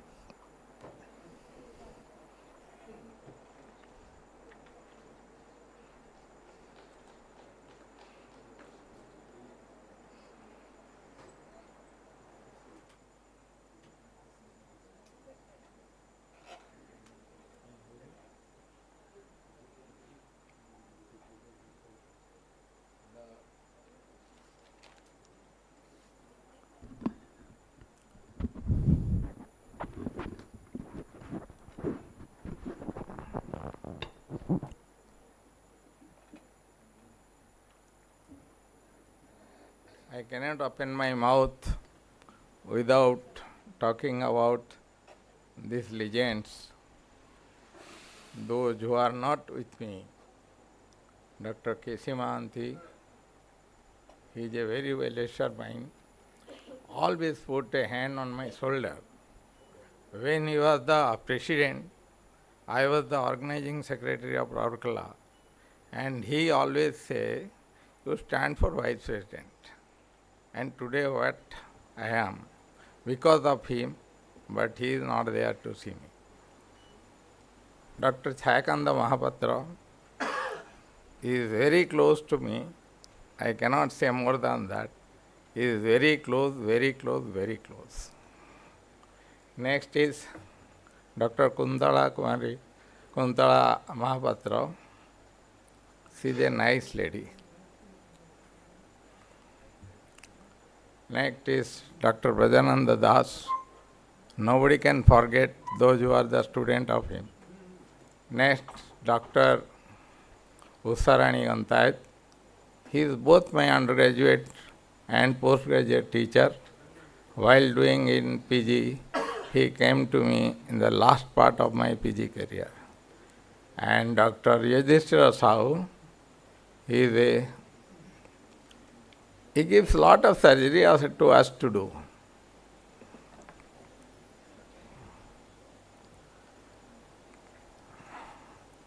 Now, these are the living legends. You have seen them today. Dr. Chandi Das, he was also my undergraduate and postgraduate teacher. Dr. K.C. Padhi. And lastly, I will say, I am the student of Professor Visambara Rajguru. I am the last batch of him. His hand is always on our shoulder to bless. Honorable Chief Guest, Professor Dr. Manas Kumar Sahu, Vice Chancellor, Odisha University of Health Sciences. Chief Speaker, Professor Ved Kumari, Vice Chancellor, National Law University. President, OSIS, Dr. Subal Kishore Kara. Oh, sorry, this is the past president. I am habit of doing it. As a member of the Executive Committee on the dais, members of LSE on the dais, esteemed member of OSIS, member of press and print media, ladies and gentlemen. I was elected to the office of the Vice President of OSIS in November 2022 at BBSR, that is Bhubaneswar Conference, I have decided to observe the proper functioning of OSS. I have also observed the functioning of Executive Council, Executive Committee. In November, light put I cannot see actually.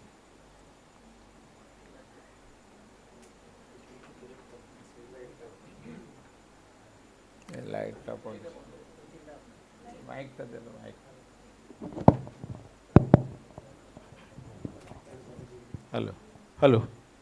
In November 2023, I took the post of President-elect at Sambalpur conference. In the same GB, a committee was formed to amend the OSS constitution. I got the chance to go through the constitution of 1971, written by our predecessor, who are the legend of OSS. There I found the signature of three persons. One, Bisambara Rajguru. Second, Dr. Chayakanta Mahapatra and Dr. K.C. Padhi. They made a scientific society which is called Ophthalmological Society of our state. I read the aim and objectives of the memorandum articles of the society and general rules to cultivate and promote ophthalmic and allied medical science in all different branches, including improvement of public health and medical education in Odisha from ophthalmic point of view, to make the people conscious and advise them about the preservation of sight, to foster a feeling of fellowship among the members, to foster a feeling of fellowship among the members. The third aim of the objective of our memorandum have great impact on me. I have passed my post-graduation in the year 1980. I was observing the function of the society till 2000. The conference of society mainly based on friendship, fostering friendship among the members. That is why the memorandum of the society in 1971 do not bear many things regarding the scientific activities. Today, after 25 years, I feel fostering friendship among the members of the society is of prime importance. Hence, as a President-elect, I took the responsibility of fostering friendship among our society members in every forum. Now we have so many medical colleges, district headquarter hospital in different districts. Many ophthalmologists are also posted in different peripheral hospital of the district. There are many private practitioners and private hospitals having ophthalmologists in the district. Each district can mobilize all the ophthalmologists into a single forum. It may be a district ophthalmological society and they may be registered the society in the district. All ophthalmologists of the district at least give 2 to 3 hours in a month to have a get together and increase the fellow feeling among themselves. They should discuss science, have fun, dance and sing together once in a month, coming out of their regular life, which will bring respect and fellow feeling among the members. The small unit of ophthalmology in a larger way contribute a lot to our Odisha Ophthalmological Society. Mobilization of manpower during any state conference, CME, national conference, Rashtra become easier.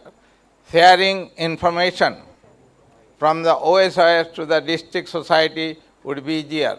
The small society also give a good amount of leadership to our state and national level. Fostering friendship in the lower level will be magnified by the time it will reach the state level. By this, the work of the society can easily managed as it flows down from the top to every member remaining in the remote part of Odisha. Fostering friendship in the district level also encourage members to take part in the state level leadership. Next, to make the people conscientiousness and advise them about the preservation of sight. Today, the government and private institutions are taking different steps to make people conscious about the eye and preservation of sight. The value of eye donation and glaucoma weeks are nicely conducted in different forums. Still, many work has to be done. As an ophthalmic society, we have to focus on different diseases which can be prevented at early age so that blindness can be prevented. We have to bring consciousness among our society members, starting from the peripheral levels, especially the district society, which can help to bring awareness in the grassroots level of our state. Some pediatric diseases which are prevalent in our society can be detected early by bringing consciousness among our society members for its early detection. For detection of the early pediatric disease, some infrastructure development in peripheral level is required. These diseases can be managed in the periphery or can be referred to the concerned center of the state which deals the disease. Diseases like congenital cataract, glaucoma, ROP should be evaluated as early as possible and can be sent to the secondary or tertiary center for the treatment. Refractive eye disease prevalent in the society in childhood can well tackle in the peripheral level. Childhood squint, which leads to amblyopia, can be detected early and managed in the higher centers. People involvement in very much important for preservation of sight. Our society members should go to the village where medical facility for sight is a dream for them. It can be done by the district level society where they can go to the remote villages, tribal areas, hilly areas to aid them regarding preservation of sight. We have to bring confidence among them by treating curative blindness. We can teach the people by poster, video, deliberation among the villagers, school children, about sight and blindness. Diabetic blindness, glaucoma, cataract at old age can be well managed by the district level members by bringing awareness among the society. Next, scientifically our society is developing very fast in last 25 years. Now facility in all branches of the ophthalmics are available in our state. Sorry, Alani. Our members are representing in all India levels and bringing dollars to our state. They are producing paper in the AOS conference, different branches of national society and the international level, bringing name and fame to the society. Our society is coming up with different CME, postgraduate teaching program, conference, workshop to enhance the scientific knowledge among the members. It is my privilege to address the young generation. The science is changing very fast. Now science is having only two tense, past and present, no future tense. The moment you know something, by your hard work, your work about science, new things are coming. It is very difficult to hold science in present form as it is fastly changing in concept and technology. So it is not surprising. After few years, the technology will be so advanced that artificial intelligence will take over the surgery and deeper instrument available now. And so I request the young generation to go very fast, step by step with the science and technology.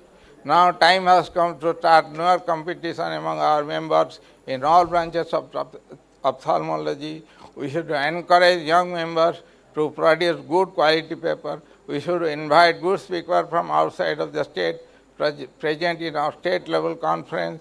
They will help our members to realize the standard of paper in national and international level.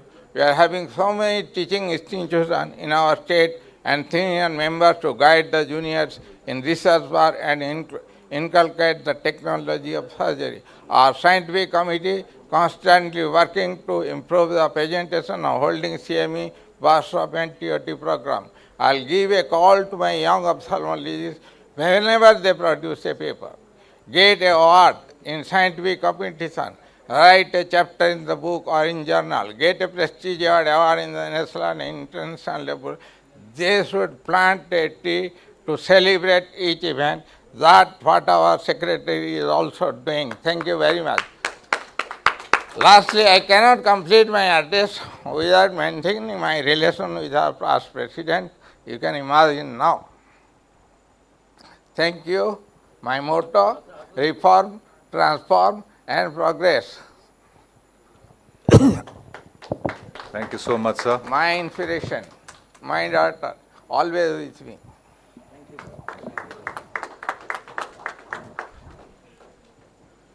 Invite the Chairman Organizing Committee to submit one more introduction, that of the chief guest of the evening, Professor Manas Ranjan Sahu. Good evening once again. It's my pleasure to introduce our chief guest of the evening, Professor Dr. Manas Ranjan Sahu, who was born in 15 December 1967, and now the Vice Chancellor of Odisha University of Health Sciences, as well as member of Medical Advisory Council of National Medical Commission. He is Professor and Head Department of Surgery, AIMS Bhubaneswar, Odisha, on deputation. His vision is to take laparoscopic surgery to the lap of every common man. He has more than 10 other commitments with him, which includes Executive Committee member in Association of Surgeons of India and Governing Council member, College of AMC.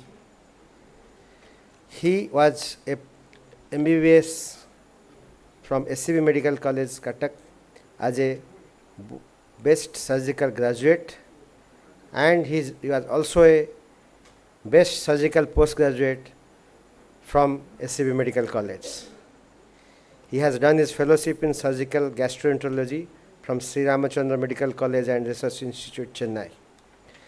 He has delivered more than 5 named orations, and he has 69 publications in reputed national, international PubMed Index journals, as well as 3 book chapters.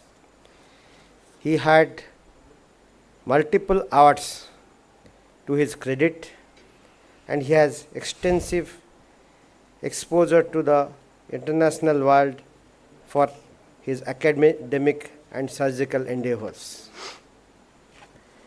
He is also acted as external examiner to MCH and external examiner to many reputed universities of India and other AIMS. He is an editorial board member for 4 PubMed Index journals. He is a member faculty of selection board of different AIMS like AIMS Jodhpur, AIMS Guwahati, AIMS Kalyani, and AIMS Rajkot. His other assignments in AIMS are Chairman Medical Board, AIMS Bhubaneswar, Chairman OT Committee, Chairman Good Governance Committee, Member ICU Distribution Committee, Member Hospital Management Board, Member in Tax Force Committee for making Satellite Center at Baleswar, Member ECH Committee, Member of AIMS Oversight Committee. Though his biodata was more than 10 pages, I have tried my best to cut short it because we have less time, but he has many more accolades to his biodata. So with this short introduction, it's my proud privilege to welcome Professor Dr. Manas Ranjan Sahu. And with this introduction, I welcome you, sir. Thank you. That's not enough, ladies and gentlemen. The moment you've all been waiting for has finally come, so it should be an uproar of an applause to welcome our chief guest onto the podium and hear him out.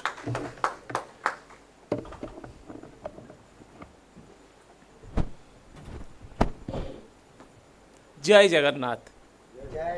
Jai Jagannath. Jai Jagannath. Because I know that the entire day you have been hearing all the scientific lectures, and it is a prolonged inauguration meeting. So there will be mental obtentation. That's for sure. So just to wake you up, I am enchanting Jai Jagannath. जोर से बोलिए जय Jagannath. Jai Jagannath. Fantastic. Very good. Dignitaries on the dais, Professor Ved Kumari ji, Vice Chancellor of NLU, ma'am, you are talking about gender inequality. We have two vice chancellors in a meeting, one is a male and other is a female. Completely gender matched and gender equal.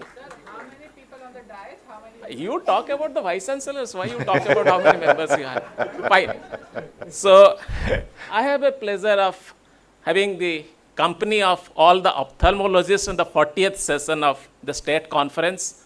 At the outset, I must thank the organizing committee for having a wonderful conference and in a wonderful venue of National Law University. And I came to know that this venue is very nice and you have been very kind to the doctors and providing all the facilities that you have. Thank you so much. On behalf of the medical community, I am giving you all the thanks.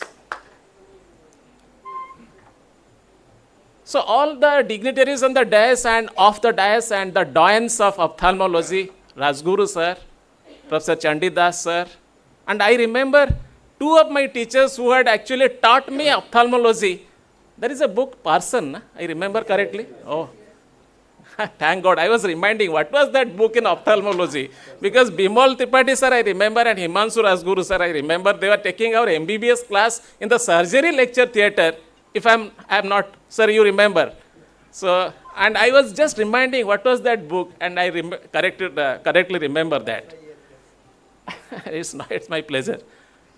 So, coming to this health university, Odisha University of Health Sciences was established in the year 2023 in November 5th. So, this is the 19th month of this university. So, university is a toddler. And coming to the Vice Chancellor is exactly 5 months and 21 days old. So, Vice Chancellor is an infant, right? So, in that infancy, when I joined and took over this huge responsibility coming from AIMS, it was in fact a pleasure to take this responsibility and do something for the fraternity. And I have never left one day when some newer thing has not been done. So every day, right from the day of my joining, I was told that teachers in all the medical dental colleges, 17 medical dental colleges in the state, they are under the ambit of Odisha University of Health Sciences. I was told that they are all registered, but they haven't been assigned any registration. So I was surprised why it is so. And believe me, the officer who was dealing with gave him a time frame, 15 days time. You have to register all the teachers in all medical dental colleges under the university. And in 13th day, I was reported that everything has been done, sir. That means I am only fighting for the fraternity and dignity of the fraternity. That is one thing I really feel very, it is a matter of great, in fact, pride and honor for me to hold the dignity of the medical professionals. So, when it comes to university, everyone is concerned that the curriculum, the undergraduate and the postgraduate curriculum, believe me, the entire undergraduate curriculum in the state of Odisha, in all medical colleges is now uniform. You have a uniform class timing, uniform vacation, so everything is uniform. And when it comes to examination, the entire examination system has been overhauled. I think you had never ever had an opportunity of inviting an external examiner and giving him an airfare or a hotel stay. Was it ever happening in Odisha government medical colleges? Never. But I was enjoying all these privileges when I was in AIMS. And believe me, in my first Senate meeting in the academic council, I proposed this, lot of resistance came up. It had never happened in Utkal University. Health University was there also for more than a year. It has never happened. Forget what had happened, not happened. It has to happen. And it has happened. From last executive board yesterday, it has all been passed. All the externals to the examination of a university examination held in medical colleges, externals will be given airfare and stay. The motive is the quality of examination. Now, university will fix up examiners. Examiners will be coming from AIMS Delhi, from PGI Chandigarh, from JIPMER, quality examiners to state government medical colleges. So students will now have a fear complex that we have to read. Because I felt visiting colleges, somehow or other everybody is complacent. Everybody is thinking we are doing great things. But actually on the ground level, many things are lacking. So now that once you overhaul the examination system, the class attendance, postgraduate classes, seminars, everything will come in line. Same in also is the guideship. I was surprised to see that professors were having only the opportunity of guiding postgraduates. But gone are all those days. Every faculty in a department who is eligible by National Medical Commission criteria, postgraduate, 3 or 4 years, something like that, for the broad specialty and 3 years for the super specialty, they are all guides. So you can see that assistant professors also can be guide. Forget about associate and professors, they will automatically guides. So the examination system guides if everything has been changed. The next thing was research. In some high level meeting in the government, I was told that government has given n number of funds to medical colleges. Like SCB has been given 1 crore, MKCC 50 lakhs. So I was given a figure.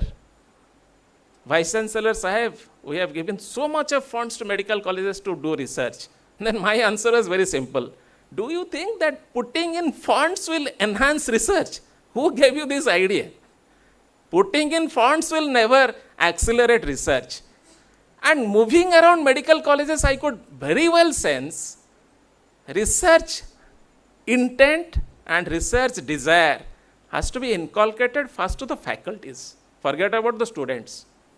And in that process, university has started a focused faculty development program, and one program has already been held in Puri, where I attended that program and I found that there is a tremendous enthusiasm amongst faculties to get trained how the modern day teaching, how the modern day research is all about.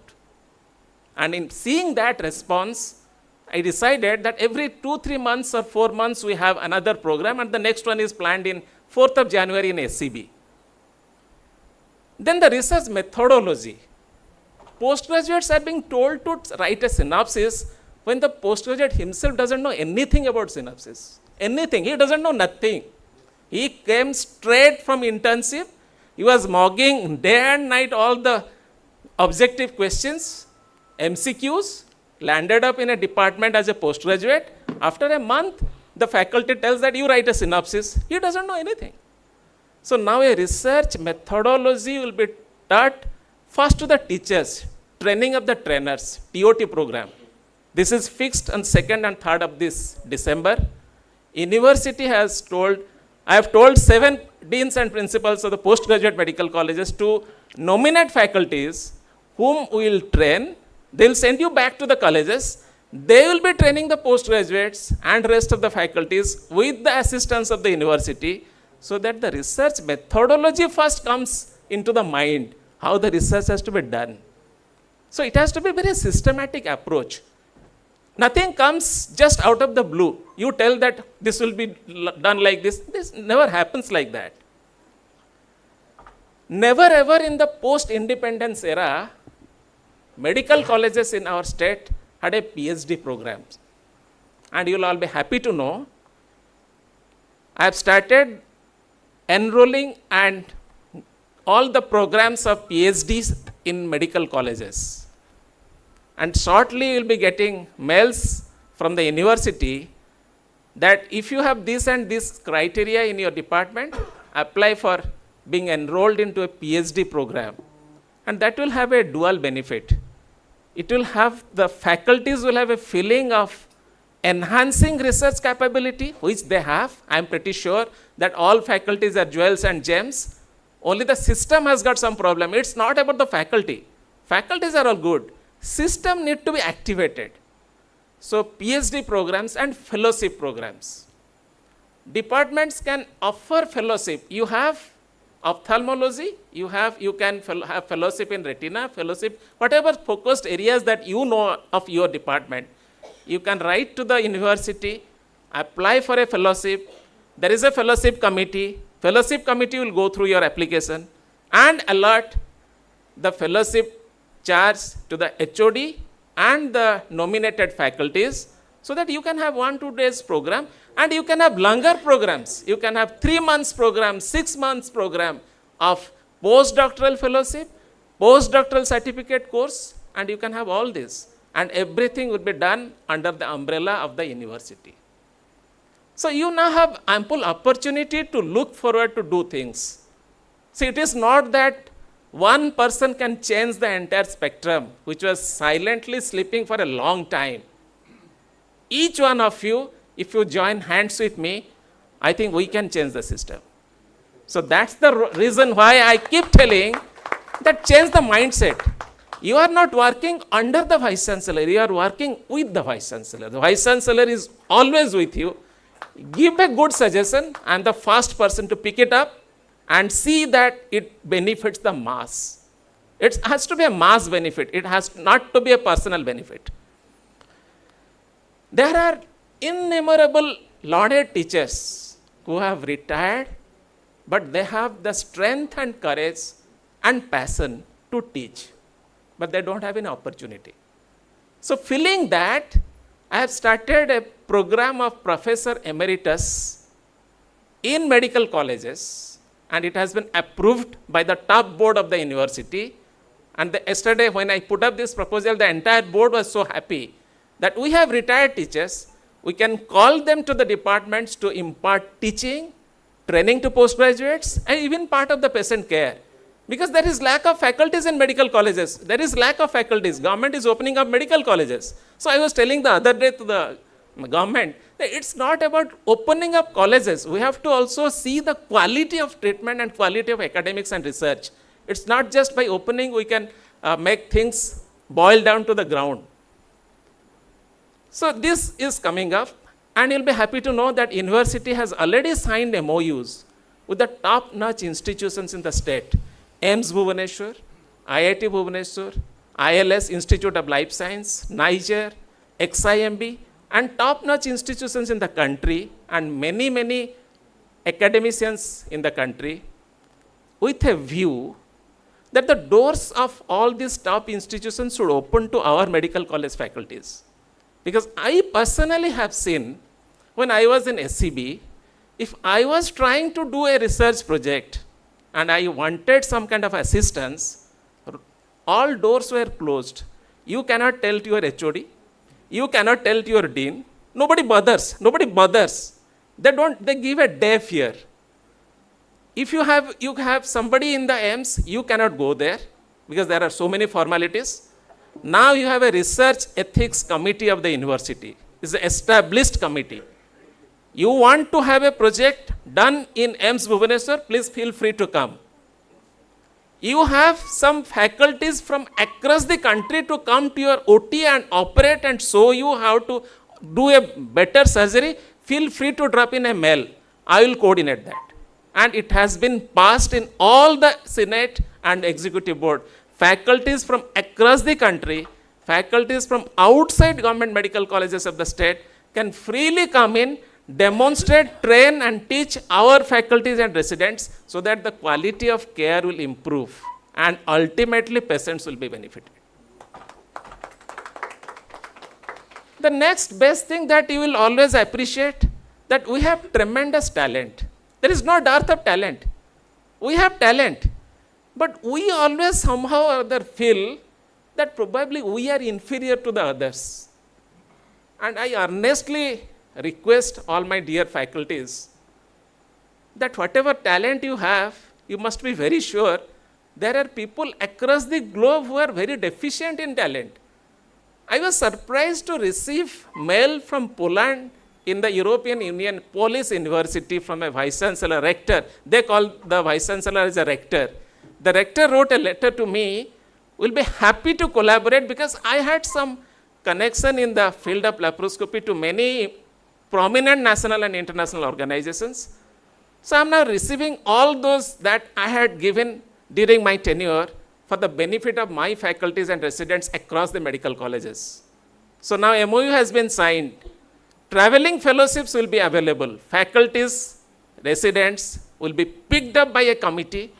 They'll be sent to a center of excellence. Their entire stay, travel, everything will be sponsored by the university. So there will be a traveling fellowship. There will be PhD programs. There will be fellowship programs. And you can have university gold medals. I was pleasantly surprised to receive a mail from Professor K.C. Padhi sir. K.C. Padhi sir was actually my neighbor in near our house. Sir was staying for a long time before he sold that house and moved to US to stay with his daughters. I was surprised. How could sir know that there is a gold medal coming up? Sir gave me a mail that, dear Manas, I am so much happy to know that you have been elevated to Vice Chancellor and you have instituted a gold medal provision, and please institute a gold medal in Madam's name. So you'll be happy. You can have also gold medals in your near and dear ones, but there is a caveat. The gold medal can be done only by academicians of excellence, or they can nominate in the name of academicians of excellence. It's not that anybody who has money throw it to the university and get a gold medal. So it's only 2 lakh rupees, nothing much. But the man has to be an academician of excellence who is proposing, or the man himself. There will be a committee. Gold medals are available right from MBBS, every subject till the super specialty. All subjects are covered. And I was the first person to roll out the gold medal in the name of my mother for the best graduate university of the OUHS. Just to keep the ball rolling, so that faculties now get interested and get motivated. They can also do the same thing. Opportunities are all open. In a very short time, we'll be starting a research talk and online CME series. Every month, there will be a research talk.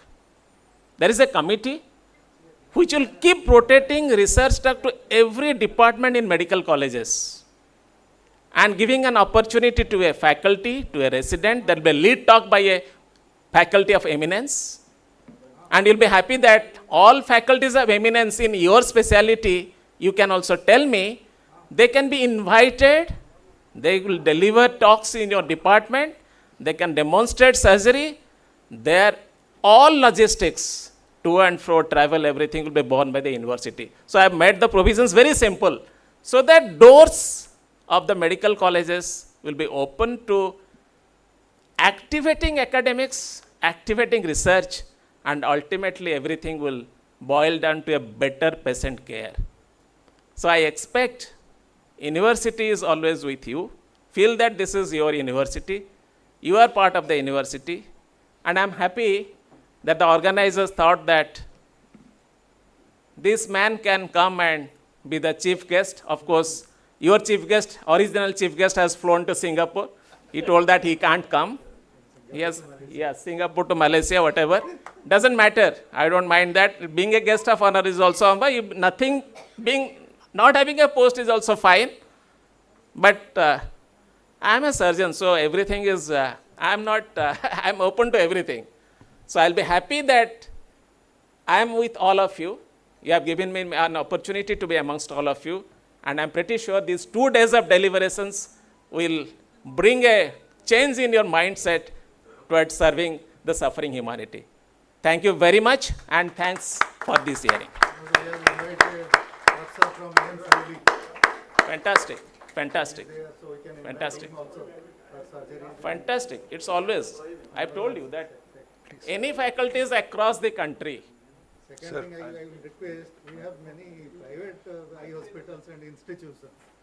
We cannot institute fellowships to private eye institutions, because I am getting day in and day out, because after I have told all this, now people across the state are now very much enthused, because nothing was happening. Now Manas has opened up all the avenues. People are getting excited. It's not the excitement. I have also to act as per the act and statute of the university. And university does not allow a vice chancellor to distribute fellowships to all private institutions. That is not allowed. So I can only do that to the affiliated institutions under the university.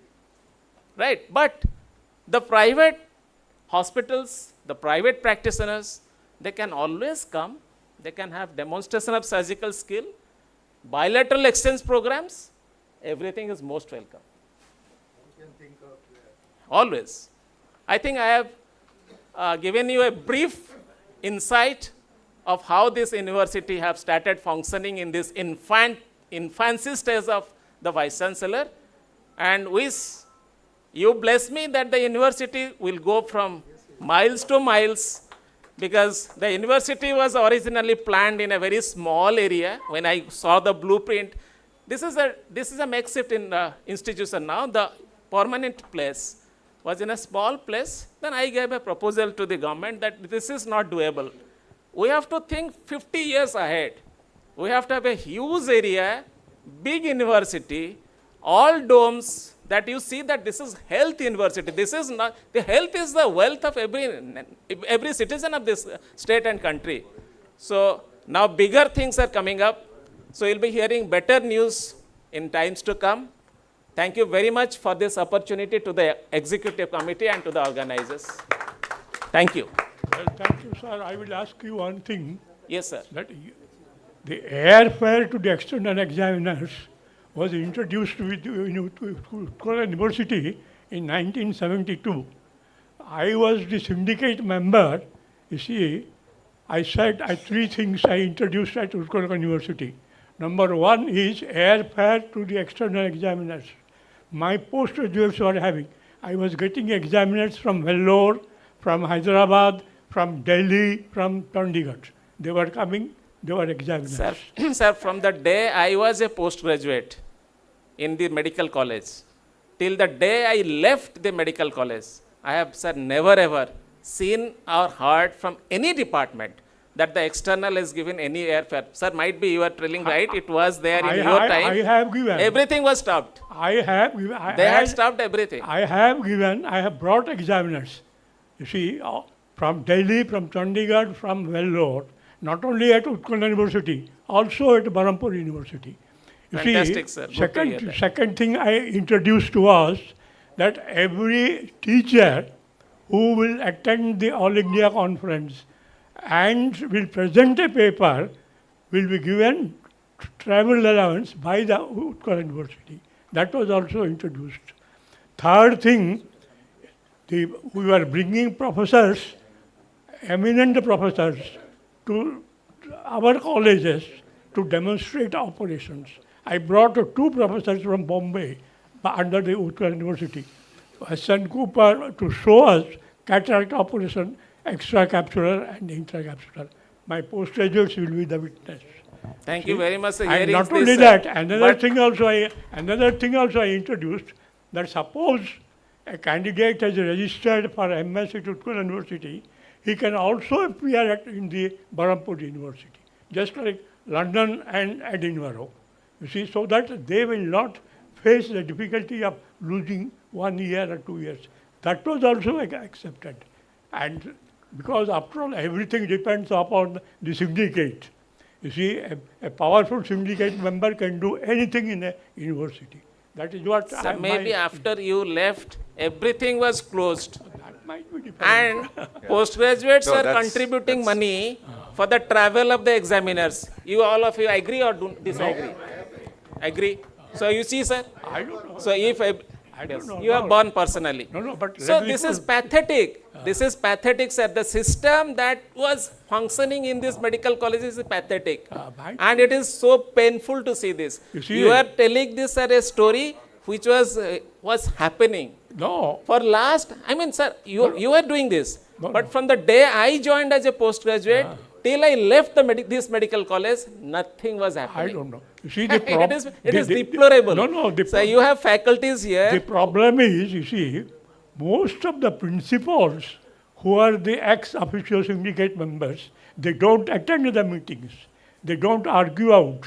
You see, that is the problem. Sir, that is the problem. Yes. People like you only, that's why you are a doyen, sir. No, that is the only reason why people are giving so much of respect to you. Because you had that vision to do. Vice Chancellor of Utkal University was Dr. Sadasiv Mishra. I know, sir. You see, he was my patient. And we are just discussing casually. Then he said, if you want to do anything, please come and to the syndicate. It was very difficult for me because I was the only teacher in the medical college to contest the election from the teachers' constituency. Because usually university teachers only go to the syndicate. But I was elected. And then as an elected member, I could say all these things. But so airfare was given, there is no problem. It was given, but everything has stopped. Everything No, was stopped. in any case, it's very nice to get glimpses of these olden golden days. But right, those golden days were all gone, sir. Anyway. Ma'am, we would request you again to vacate the chair and come to the front. Time for the president of the society to felicitate the chief guest and the guest of honor. No felicitation can actually speak the gratitude we are submerged in just for the fact that you accepted our invites and came over to grace the occasion and be with us for some time. Brilliant pearls of wisdom shared. We've all had a fantastic evening. Thank you so much, sir.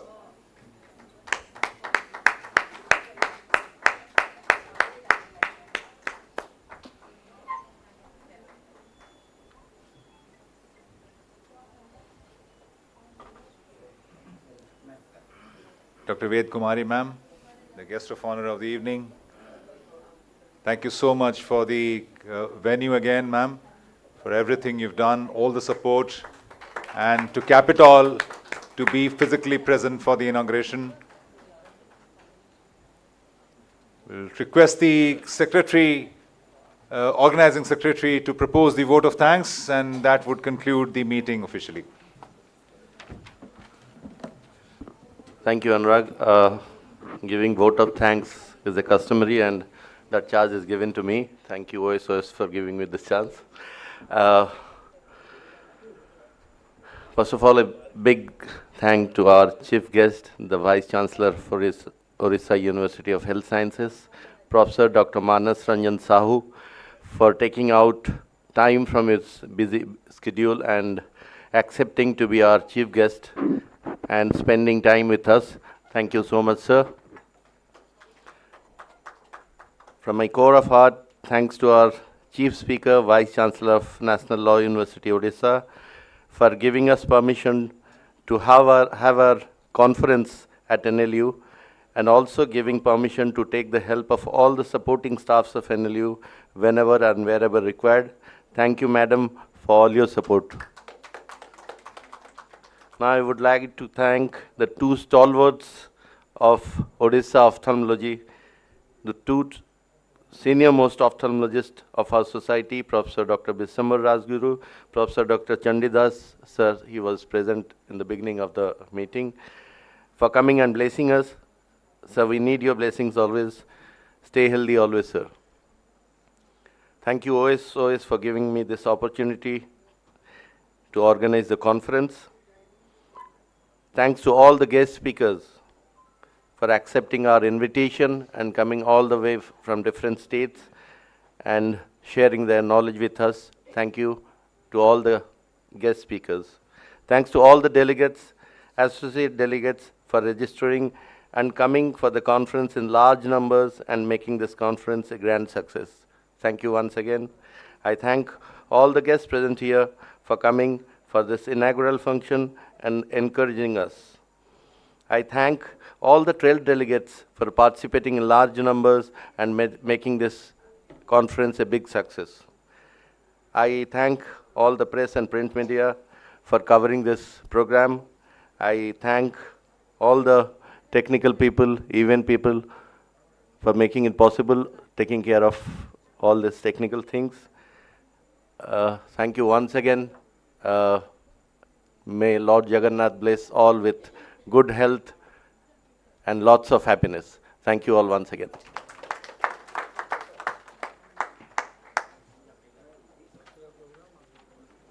We invite all of you to the cultural evening and then on join us for dinner. Thank you so much. Photo. Photo. Yeah. The dignitaries to the front part of the hall, please, for a group photograph. before we all leave.